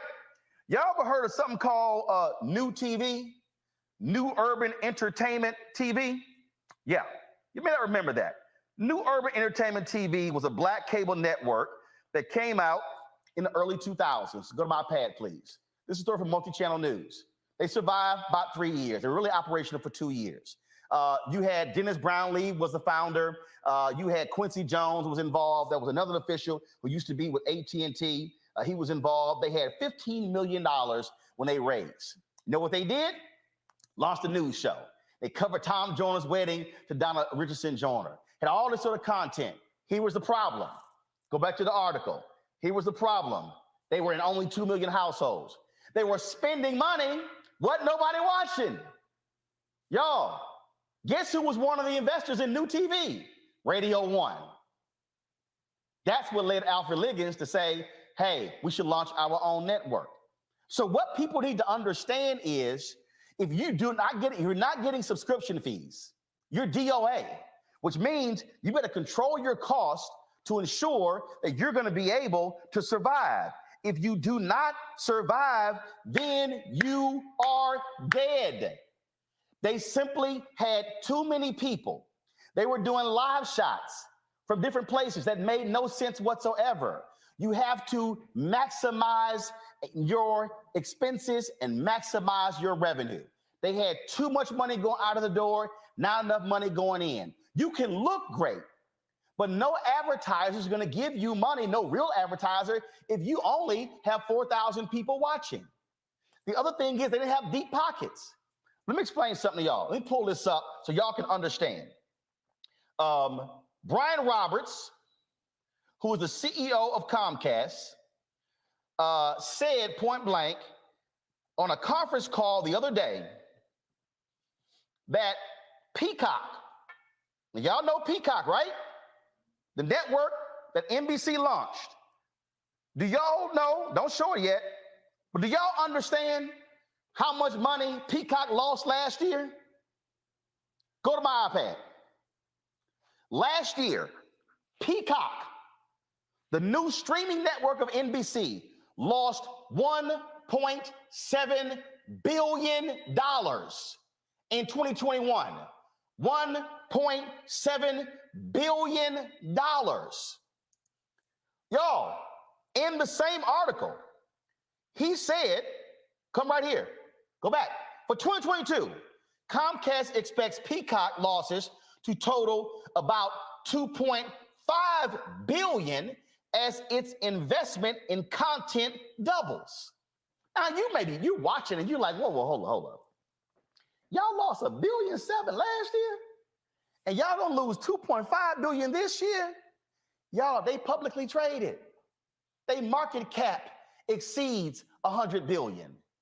They say we can absorb the losses now because what we're actually trying to build towards. Black News Channel had one billionaire who put in 50 million. This is something you need to understand. You cannot keep up with the Joneses. They were trying to do CNN and MSNBC type news. You can't compete against people who are making, in the case of MSNBC, 700 million in profit. CNN is making $1 billion in profit. Fox News is making 1.5 billion in profit. Now, some of y'all are watching me right now, and y'all are sitting here saying, "Oh, Roland, I feel you, but you in competition, you hating." No, let me further unpack this for y'all who are watching. My first paid job was at the Houston Defender, Black-owned newspaper. I wrote for the Dallas Weekly, the Dallas Examiner, Black-owned newspaper. I was the managing editor of the Dallas Weekly, Black-owned newspaper. I was managing editor of the Houston Defender, Black-owned newspaper. I was the editor of Tom Joyner's website, blackamericaweb.com, Black-owned website. I was a news editor of Savoy Magazine, run by Vanguard Media, Black-owned magazine. Then later became the executive editor and later general manager of the Chicago Defender, Black-owned newspaper. I produced the election special for a major broadcasting cable network, Black-owned. 13 years at TV One, Black-owned. 11 years, Tom Joyner Morning Show, Black-owned.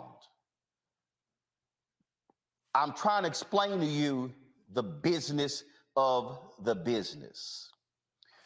This is something that I used to say, and as a matter of fact, I freaked out Alfred Liggins when he said this at TCA when we launched launched News One Now. We were the Television Press Critics Tour in California. And I said to all the press critics, they said, "Roland, you're launching this morning show on TV One. How are you going to compete with Good Morning America and the other morning shows?" And I said, "I'm not." They go, "I'm sorry, what do you mean?" I said, "I'm not. I can't compete with them. The Today Show car budget is bigger than my budget." I said, "But here's something that the Today Show cannot do. They cannot out-black me." They said, whoa. And even Alfred went, "Whoa, I've never heard that." I said, "Well, you hear it now." When I ran the Chicago Defender, I couldn't compete with the Chicago Tribune and Chicago Sun-Times. Couldn't. They had way more money and resources. But they couldn't out-black me. See, what out-black me means is, and there's a news story, you can't out-black me. I'm going to lock and load on that story. So you might ask, well, Roland, what should a Black news channel have done? First and foremost, you should not have had programming running from 10 a.m. to 7 p.m. that was live. It's a total waste of money because, frankly, nobody was watching. It's a waste of resources. Your focus should have been solely on building your primetime hours, 7 p.m. to 11. That's 4 shows. That's 4 hours. You then run those shows 2 more times in the 24-hour period. That means that those 4 shows now take up 12 hours of your 24-hour block. What you then do is take advantage of free content such as congressional hearings, which you're allowed to use by fair use, even though C-SPAN shows them, because the cable contract says they have to provide that free to anybody who wants to use it. You also go acquire very inexpensive documentaries, and you put together a programming schedule, and you methodically build your network by watching your dollars. So if you had $50 million and you say, "Listen up, we're only spending $10 million this year." Folks like, "Yeah, but," no, I don't want to hear it.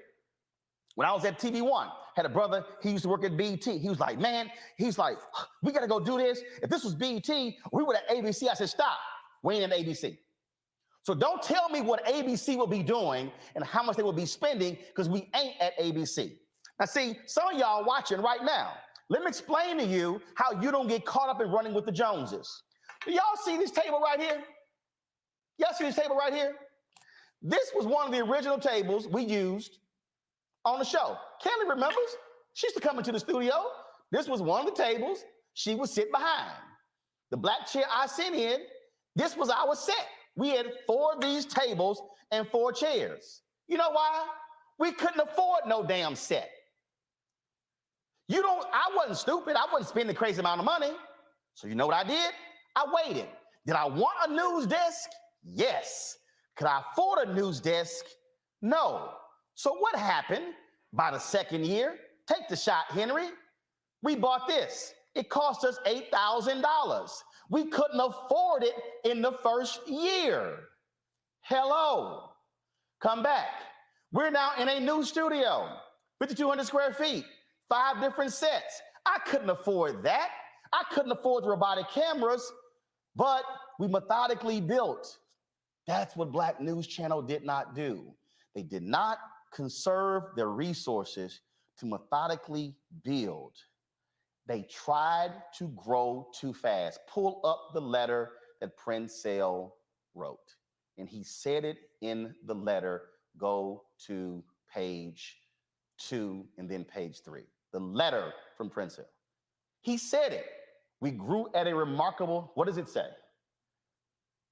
We've been hard at work building our presence in the marketplace with unprecedented speed. You spent too much money, Princell. You did. Khan is a businessman. He was not going to put another $25 million into a venture that was going to keep losing money. Now, a lot of people were talking about, there was a whole lot of issues in terms of what were they going to do. People have not been getting paid because today was payday. Before I came on the air, I got a phone call that they did get him to verbally commit to pay all of the employees through today's pay period, which meant for the folks who ran the last 2 weeks, they're going to get paid. This tweet by Mark Lamont Hill was posted before that happened. This tweet went up. Go ahead and show it. This tweet here went up. You see at 4:47 p.m. That Khan was refusing to give people their paychecks today. Hundreds of employees, many of whom already took significant pay cuts, are now being denied money they've already worked for. Khan, a billionaire, simply says he doesn't want to pay it. That was at 4:47 p.m. I got the phone call, y'all, at 6 p.m. that Khan agreed to actually pay the employees. So that is happening. What I need people to, I'm going to close this way, what I need people to understand, because somebody asked me, well, how's Univision and Telemundo successful? First and foremost, Univision ain't an American network. Univision is seen throughout the entire Spanish-speaking world. Telemundo, same thing. You cannot make the comparison. I need folks to understand that also how you build a network, you have to be able to manage your finances and understand how to grow it. Even though people think you're going to get millions of people watching a show, that's not it.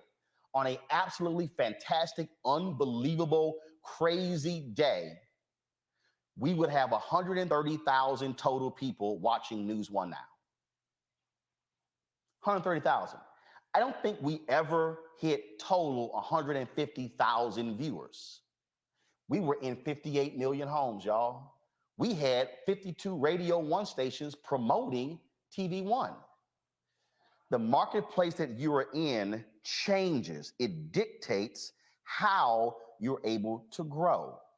So I'm just going to put this in context so you can understand, folks, again here. Because again, remember, y'all, I did it. I just want everybody to understand. You looking at the only, outside of BNC, before BNC launched, you're looking at the only African-American who hosted for 4 years a Sunday morning show on TV One. Was it live? No. We taped it on Friday. Why? It was cheaper and more cost-effective. You're looking at, before BNC, the only Black person who had a daily morning show on a Black-owned network for 4 years.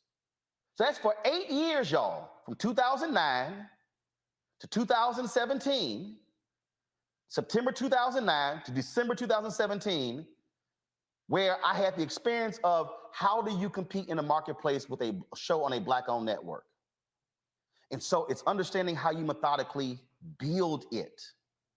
Now, I had one of my staffers said this to me, and a person who used to work for me, she wanted a raise. And she said that she felt that she deserved to get $65,000. And I said, you're right, but not here. She's like, what do you mean? I said, a company can only pay you according to the revenue that they bring in.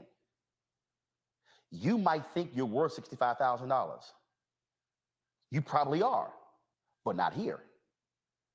You have to go to a place that can actually pay you $65,000. The position that I have for you can only pay you $45,000.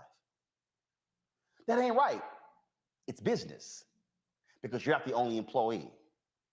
So when you look at the number of people they hired, and I know many of those people, but they overpaid. They were spending too much money. That's why they had to shut down today. Y'all, this is business.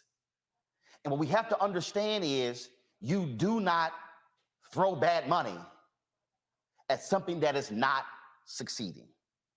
And that's hard because the idea of a black cable news network is important. But if you cannot pay for it, it doesn't exist. What is the point of lasting 2 years when you want to last 20 or 200? The cable landscape is littered with wonderful ideas that failed because the business plan could not sustain itself. So you're sitting here going, well, I don't understand, Roland. How are you still in business? You know why? I check the account every day. I manage every dollar. Don't tell me you lost the remote to the Roku. Find the damn remote. I'm not about to spend another $20 to go pay for it because that's $20 that I got to pay. Also, if somebody's sitting here going, oh man, we did $3 million in revenue and we made an $800,000 profit, you should give everybody bonuses. So what happens next year? We have an economic downturn and advertising goes down. How am I going to pay you? So right now, this is 2022. I'm already thinking about how I'm going to pay all of my employees and pay my rent in 2024. Folks, this was business. And again, you can't get so locked in to a great idea if you can't pay for it. And so there are going to be a number of stories that are done about what happened. And by the way, TV One, we had $130 million. Diddy's Revolt, they had $65 million. And one reason they struggled in this first several years, they were undercapitalized. Diddy wrote his letter talking about that in the whole Byron Allen lawsuit, where he talked about also they didn't have the distribution. What came with distribution? Sub fees. So folks, this is the business of the business. And so there are people without jobs. Lots of talent out there. There's still opportunity. But I want folks to understand, can this notion succeed? Can this idea of a black news network work? The answer is yes. It can work, but it has to be done right. You must be managing all dollars. Know this, I was a contributor for CNN. I got no problem telling y'all this. When I left CNN as a contributor, I was getting paid $285,000. I walked in at $250,000. BNC was paying contributors. How? I'm telling y'all right now, I have no problem being transparent. I would love to send Kelly, Michael, and Matt a check to be on my panel every week. But let me tell you right now, if I did, we would not be standing here 6 months from now. When I ran the Chicago Defender, this is the last story I'll tell before I go to the panel, then I got guests that are waiting, and I thank you for being patient who are waiting. When I ran the Chicago Defender, y'all, the Chicago Defender had not made a profit in 20 years. They had lost money for 20 consecutive years. Their expenses were being covered by the Michigan Chronicle, the Tri-State Defender in Memphis, and the Pittsburgh Courier. Those publishers were pissed that their profit was going to pay for the Defender. And so when I got to Chicago, we were in this massive building. And it was a building that they had been in since the 1950s when John Sinstack was the publisher. It was the building that we were in when we became a daily newspaper. And all of these black people in Chicago were going, man, we've got to save the building. This is a historic building. Do you know what it means? You had a black historian, he just passed, his name escapes me right now. He just died. And he did an interview in front of the Defender. He was tearing me to shreds because I was talking about moving the Chicago Defender out of that building somewhere else. I listened to him. And I said, if we had to refurbish the building, y'all, we were only using 10% of the building. If we had to refurbish the building, it would cost $7 to $9 million to refurbish the building. The entire company wasn't worth $7 million. So I said, y'all got to make a decision, Chicago, Black Chicago. Y'all want to save the paper or save the building? You got to pick. Yes, I moved the paper to a new building to save it. We lost money my first year. Made a $100,000 profit my second year. Made a $400,000 profit my third year. That's business. Black-owned media can be successful, but it's also about building it. Like News Channel was Black targeted. But now y'all understand, I hope, why y'all hear me talking about Black-owned advertising. Why y'all hear me talking about why we should get our fair share of the $1 billion the federal government spends every year on advertising. Now I hope you understand why I fight so hard to get our fair share of the $322 billion being spent every single year on advertising that Black-owned media gets 0.5 to 1%. Folks, can there be a Black-owned media network that is thriving and successful? Yes. Are we trying to build it at the Black Star Network? Yes. But do understand, I will not try to act like I'm at the Palm restaurant when all I got is Golden Corral money. You know what I'm gonna do? I'm gonna take my behind to the Golden Corral and go enjoy that meal. And then one day I'm gonna tell my staff, I'm gonna take all y'all out to dinner at the Palm restaurant. What we not gonna do is go to the Palm restaurant today and then I'm telling y'all how great it was when we were together because ain't nobody having any jobs. This is business. And people are hurting and I totally get it. But the bottom line is there were some strategic mistakes made by the folks at Black News Channel that led to today's decision. Let's hope others don't make the same mistake. My next guest, hold on one second. I do want folks to go right ahead and weigh in. I'll start with you, Michael Imhotep. Well, Roland, first of all, you just gave what we call in business school, we would call these case studies. You just gave a case study on an African-American media company, okay? African-American targeted media company. So that was fantastic what you just broke down. And, you know, I watched the Black News Channel. I know a lot of the people on there. And I think it was last Friday on your show, I talked about how your YouTube views are much greater than their YouTube views.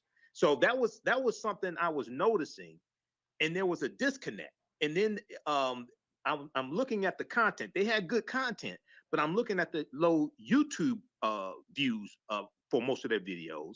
Most videos don't get more than probably 2,000 views. Most of their videos. Then also, I remember it was some months ago, it talked about how out of 124 cable stations, they were like second from last, something like that. Yeah, so, second from last. They were tied with one of Byron Allen's cable networks. I think one of his cable networks. They were averaging 4,000 viewers in prime time.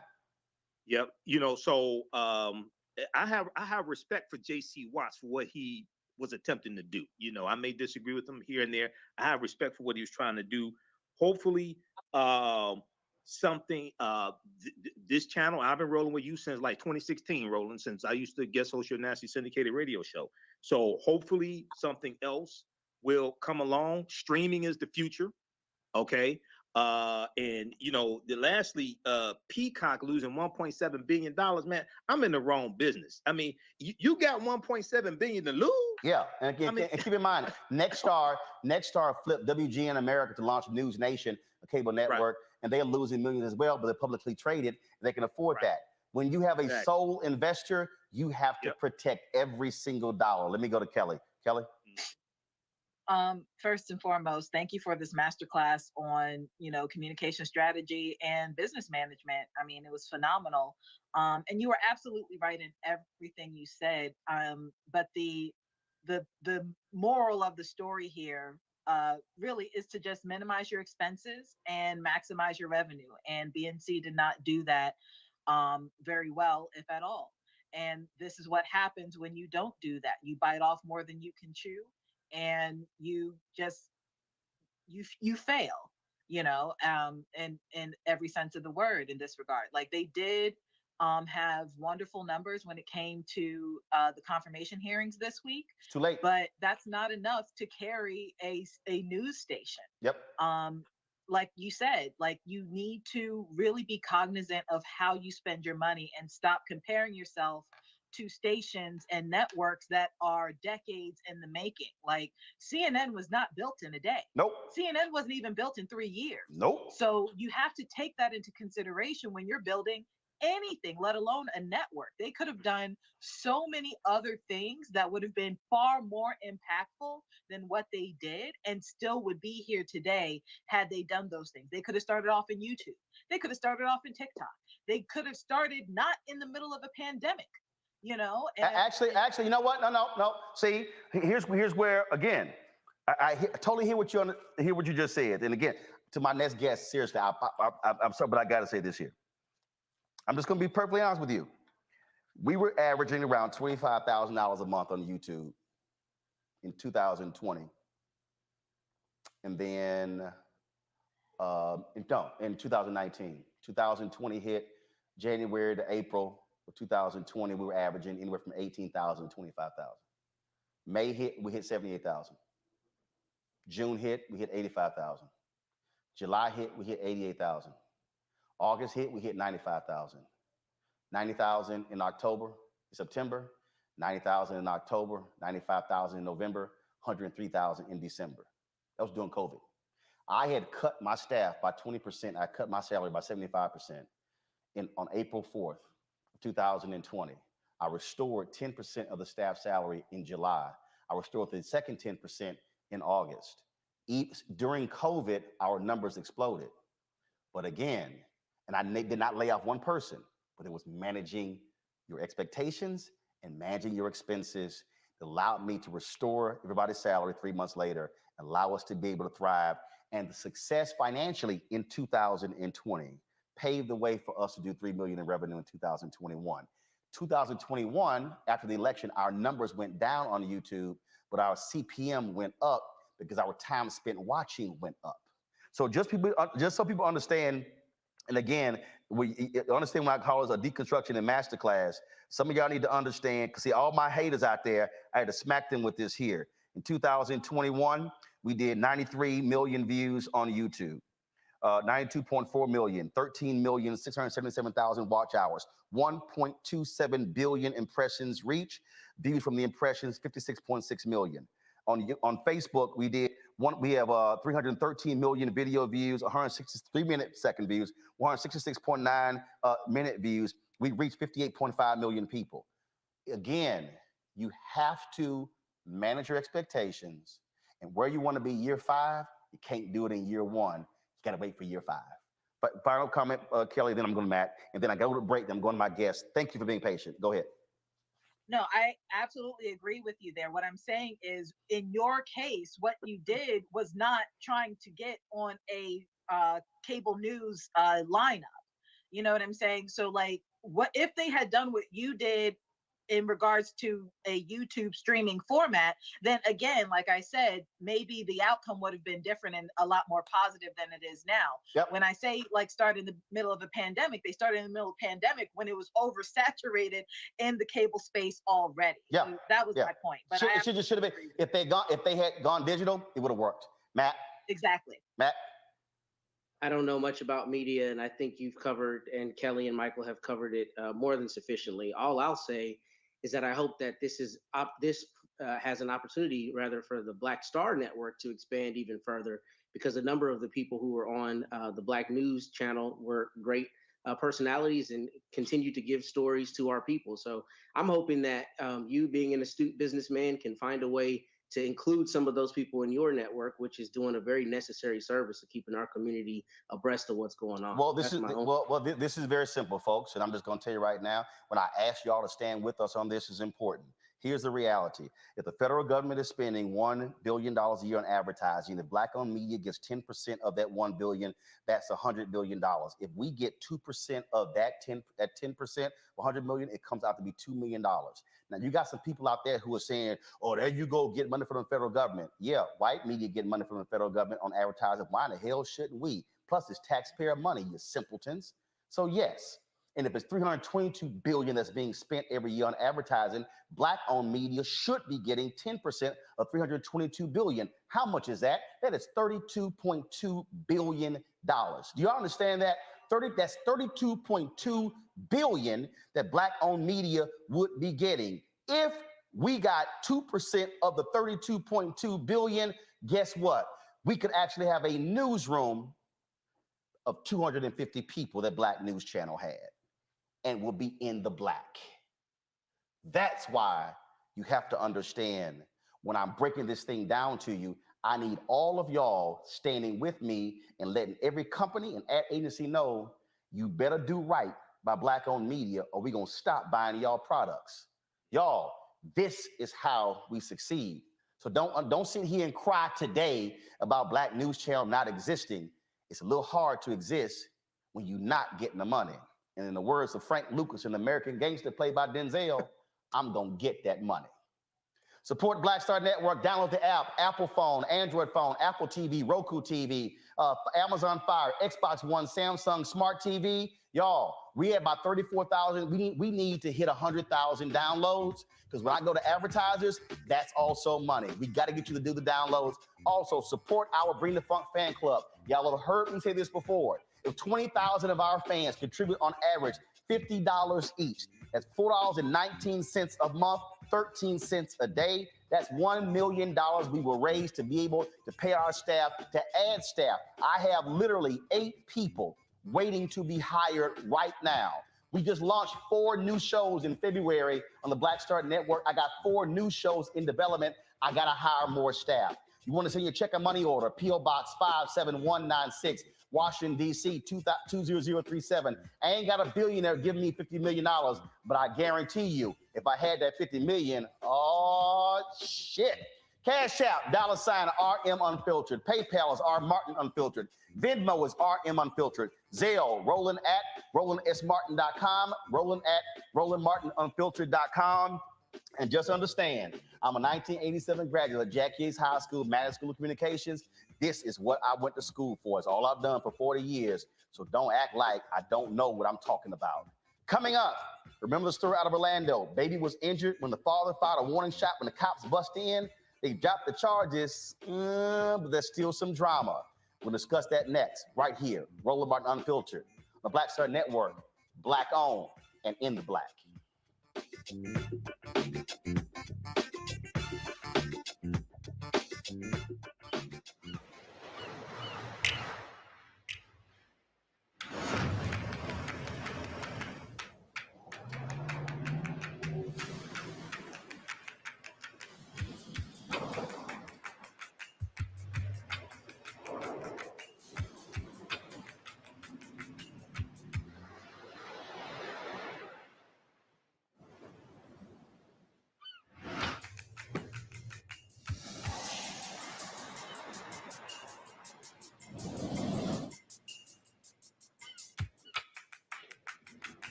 everybody. This is Jonathan Nelson. Hi, this is Cheryl Lee Ralph, and you are watching Roland Martin Unfiltered.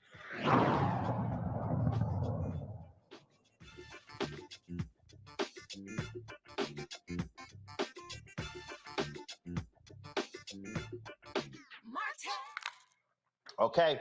All right, folks. Last month, we told you about the story of a Florida father facing attempted murder charges for shooting at police officers during a late night attempt to execute a search warrant. The good news, the state dropped all charges against Corey Marino Jr. this week, but his lawyers are still seeking justice for one-year-old Silent, who was injured in police custody. The police and his brother give different accounts of how the child was hurt. Joining us to update the case is Corey Marino Jr. from Florida and his attorney, James A. Bryant from Los Angeles. Gentlemen, glad to have both of you here. First and foremost, Corey, you got to feel good. They dropped the charges. Thank goodness. Yes, sir. Yes, sir. I mean, look, you're lawful gun owner. You're in your house. You don't know who the hell's busting in your doors.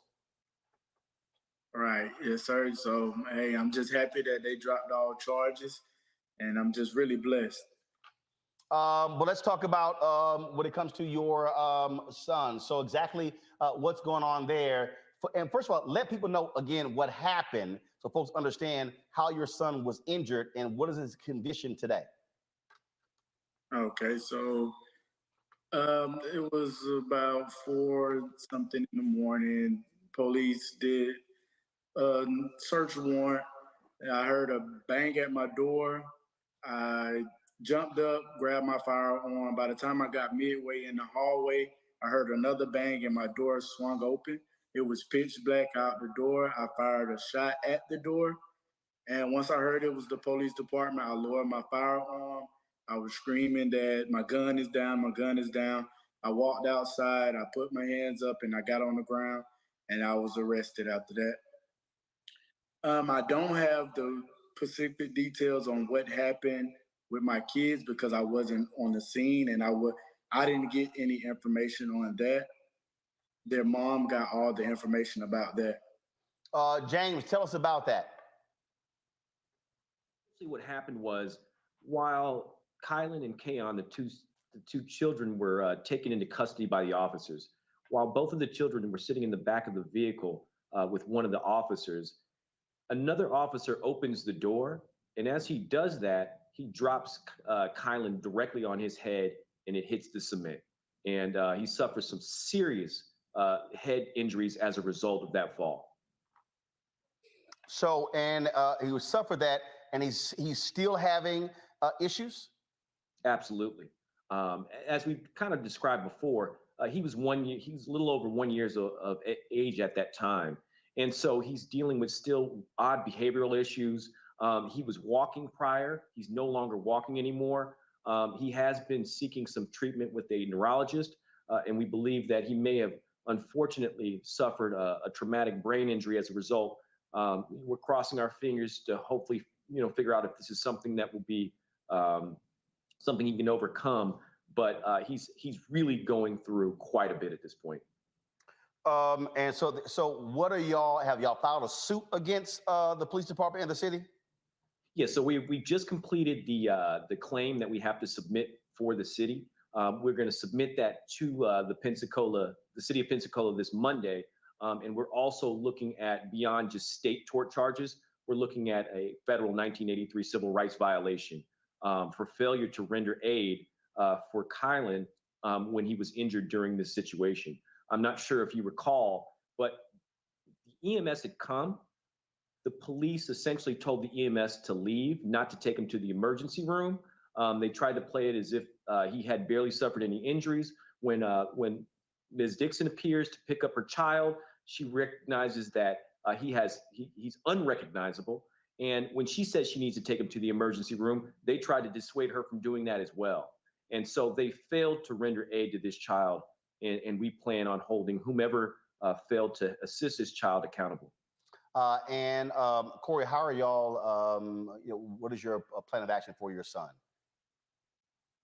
You're talking about for the claim? In terms of monitoring him, in terms of making sure that he's getting the top medical care, and for what has happened.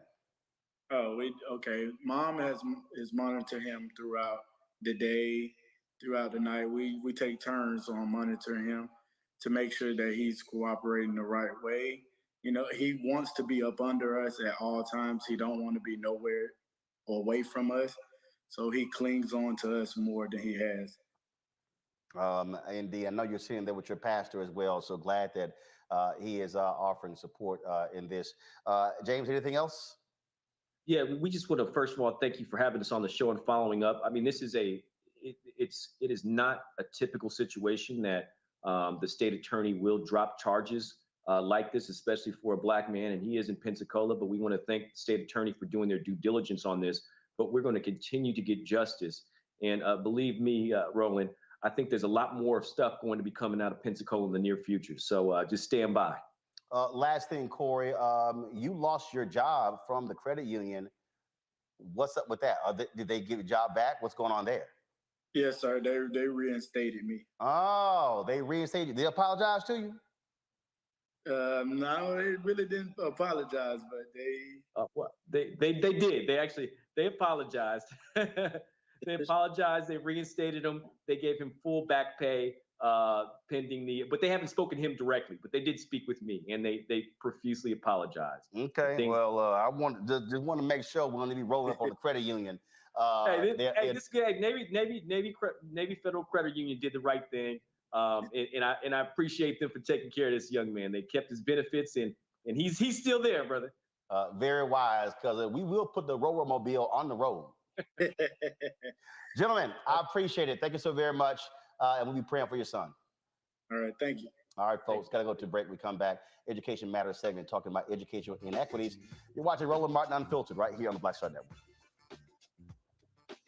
Now, did you ever want to do a soap opera? I did it before, Another World. I did it years ago with Joe Morgan Freeman, called Another World. It's the funk now, but that's how I started in TV. My first job. My very first TV job. Joe Morton and Morgan Freeman were on a soap opera? Together. Yes, I know. Oh, I loved it. I played a prostitute. I was real raw. My name was Lily Mason. I was a hoe on Tuesday, and I owned the town 2 weeks later. That's how they do you. Right, that's how soap opera. You evolve. Yeah. Right. So now I'm on this, but I'm rich right from Jump Street. So I'm loving it.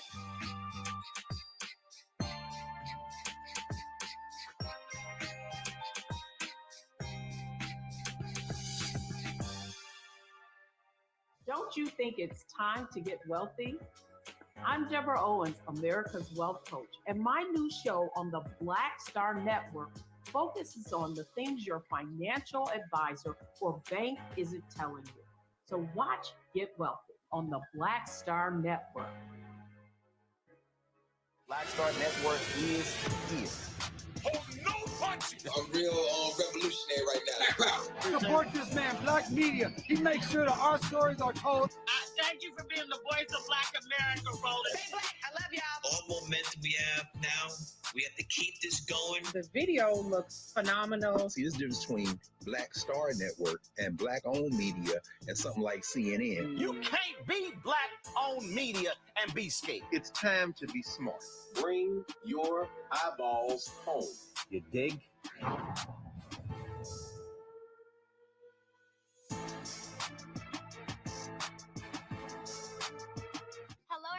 It's Kiara Sheard. Hey, I'm Taj.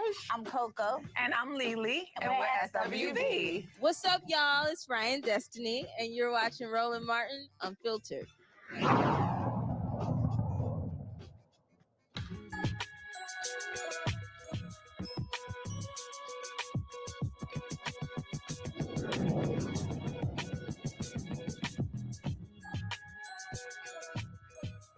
Black teachers account for less than 10% of the teaching workforce. Studies have shown that Black students excel and are more likely to graduate when educated by Black teachers. Joining us now in this School Choice is the Black Choice Education Matters segment is the Center for Black Educator Development. They are closing the educational inequity gap by training and recruiting diverse teachers. They also mentor youth and those interested and have a career in teaching. Sharif McKee?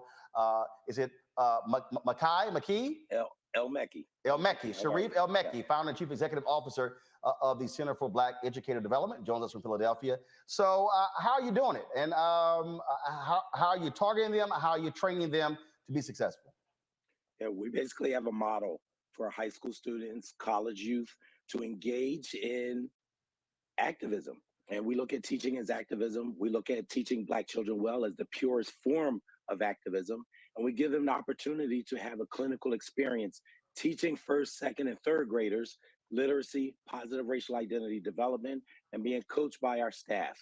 Our high school students came up with a hashtag, We Need Black Teachers, as a campaign to let people know this is what they believe in, this is what they think.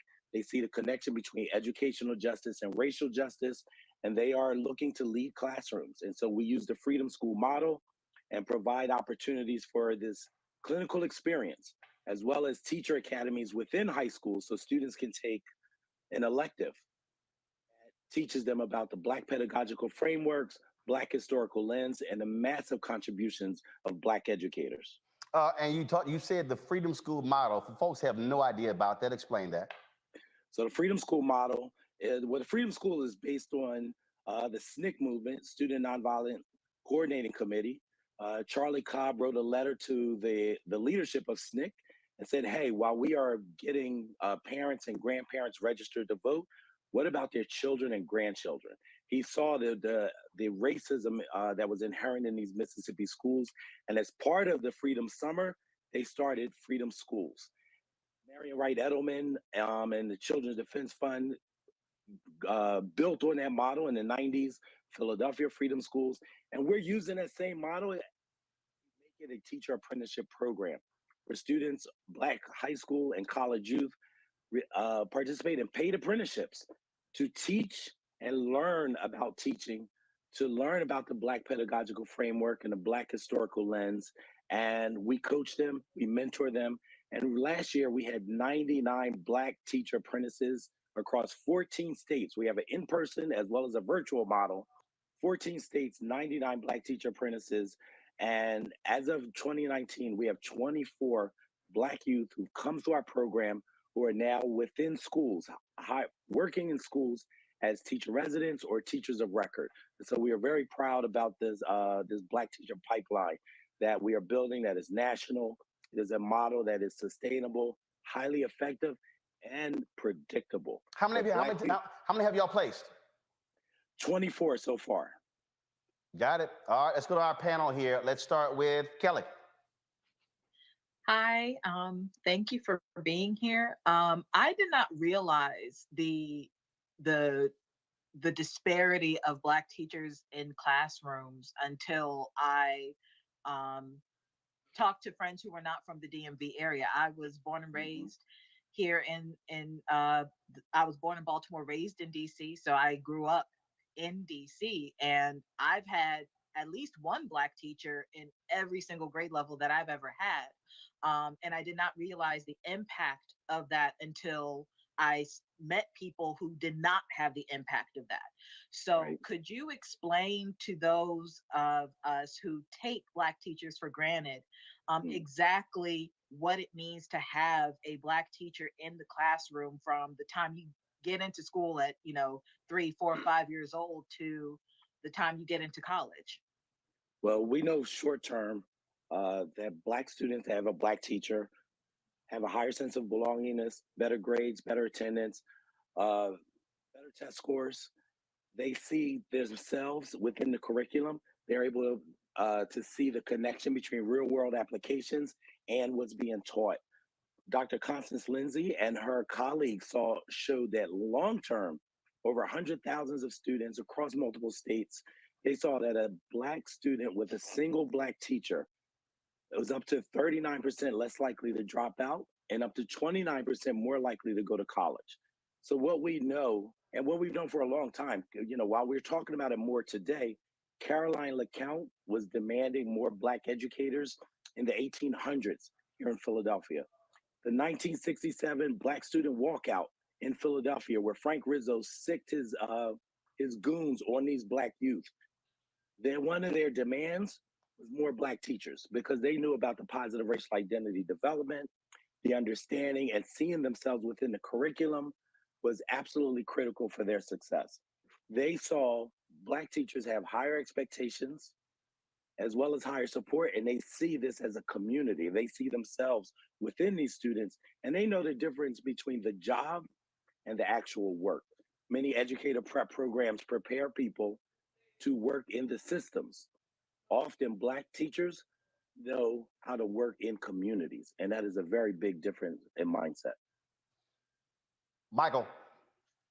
All right, Brother Sharif, thanks for coming on today, sharing this information with us. With your teacher apprenticeships, is it one training, one type of course for all different subjects that teachers may teach, or is it tailored to specific subjects they may teach? Can you explain that some?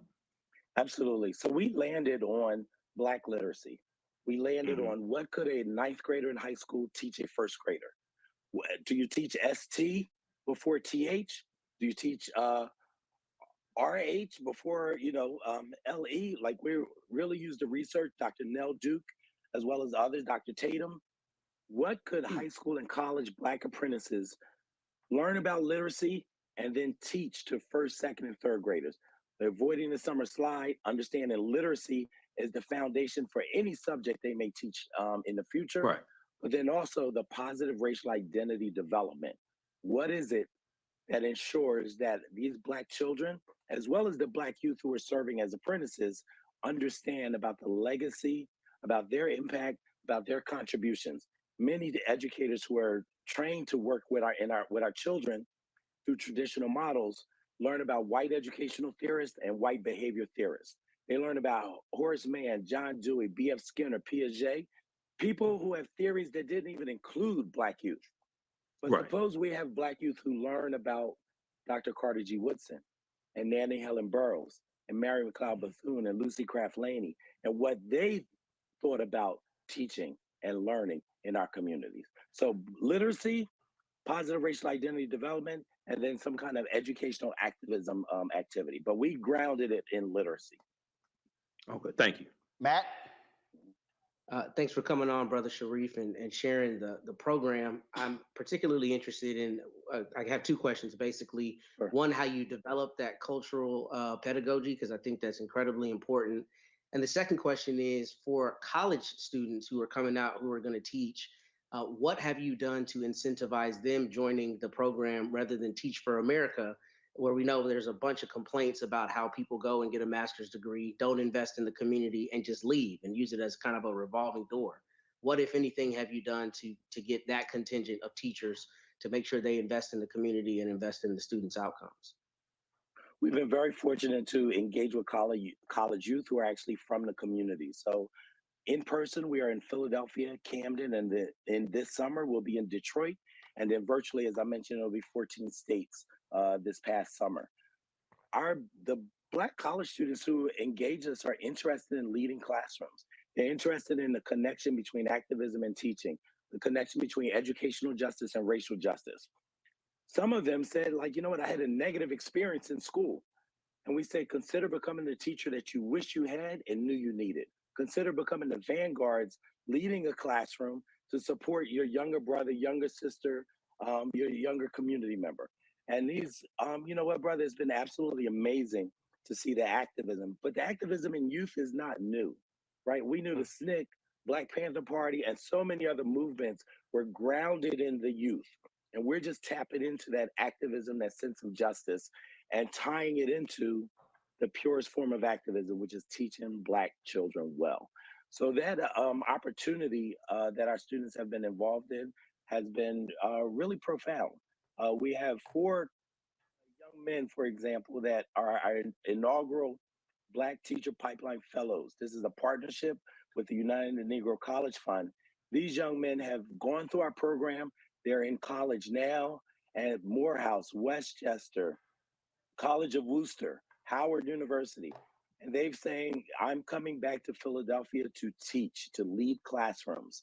And in partnership with UNCF, we're providing them with last dollar scholarships, as well as retention stipends once they start teaching for their first 4 years of teaching. But what we're doing is building a community.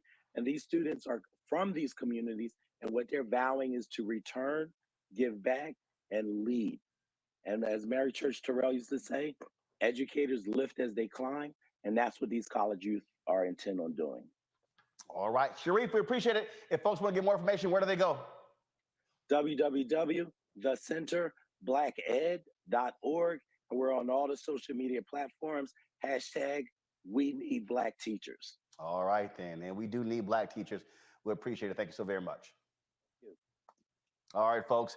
That is it for us, folks. Let me thank Kelly, Matt, and Michael for joining us on this Friday. I also want to thank the folks who have been sending me, they've been sending me, folks who have already been joining our Bring the Funk fan club as we were live. Anthony Love joined us, Brashana Hill, Samato Dabney, Stephanie Carradine, Thomas Drew Jr., DKP24, Jasmine Breedlove, Terry Ann Ray, Patricia Briggs, Larnell Farmer, Joan Warren, Letitia Cright, let's see here, Sharon Aved, Charlie Stokes, Clinton Holmes, Quentin Green, Tommy Williams. I want to thank all of you. I'm leaving out one person. Hold up, let's see right here.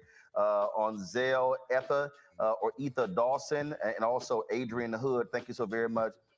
As well, folks. Please, we want you to support. Oh, I'll lift up one. Let's see here. Gordon Lucas and Ingrid Montgomery just came in, and then Venmo Renee Sumby. So, folks, I appreciate it. Again, when y'all support what we do, it makes it possible for us to do what we do. If y'all go to the YouTube channel or go to Black Star Network, y'all see this facility. I'm transparent. This is $15,500 a month, this location right here. That's what this costs. Okay? I was just checking our P&L statement for February. Our monthly expenses, listen to me carefully, our monthly expenses for Roland Martin Unfiltered is $96,000 a month. $96,000 a month. So when I say your support is huge, when I just sat there yesterday and had to open 60 envelopes, and it was about a total of $10,000 in money orders and checks, trust me, that's huge for us. It pays staff, it pays light bill, it pays gas, it pays all the different things. And so when you support us, trust me, it matters. Again, 2020, man, y'all came strong. $672,000 y'all gave in 2020. Y'all came stronger in 2021 with $827,000. We are hoping we can hit our goal of $1 million from our fan base in 2022. Cash App is $RM Unfiltered. PayPal is R Martin Unfiltered. Venmo is RM Unfiltered. Zelle is Roland at RolandSMartin.com. Roland at RolandMartinUnfiltered.com. Of course, the P.O. Box for a check or money order is P.O. Box 57196, Washington, D.C.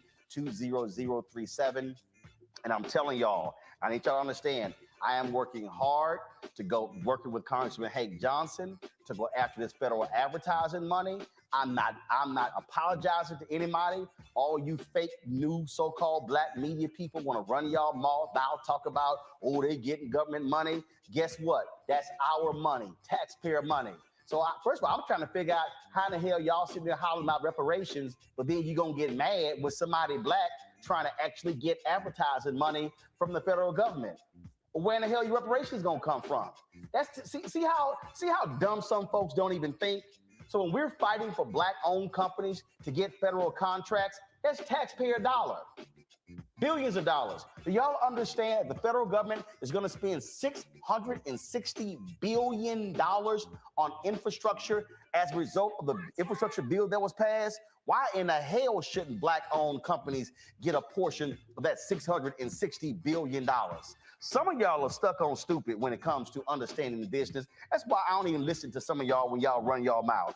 But I'm telling y'all right now, you need to understand what we're trying to do, what we're trying to build, how we're trying to go, and those dollars are important. So when we call companies out, we need y'all to stand with us because we got to be able to build and grow this thing in a serious and unique way. Folks, I appreciate it. We scroll all those people who have already given. Please, you want your name on that list? Please contribute. Guys, I'm going to see y'all on Monday. How?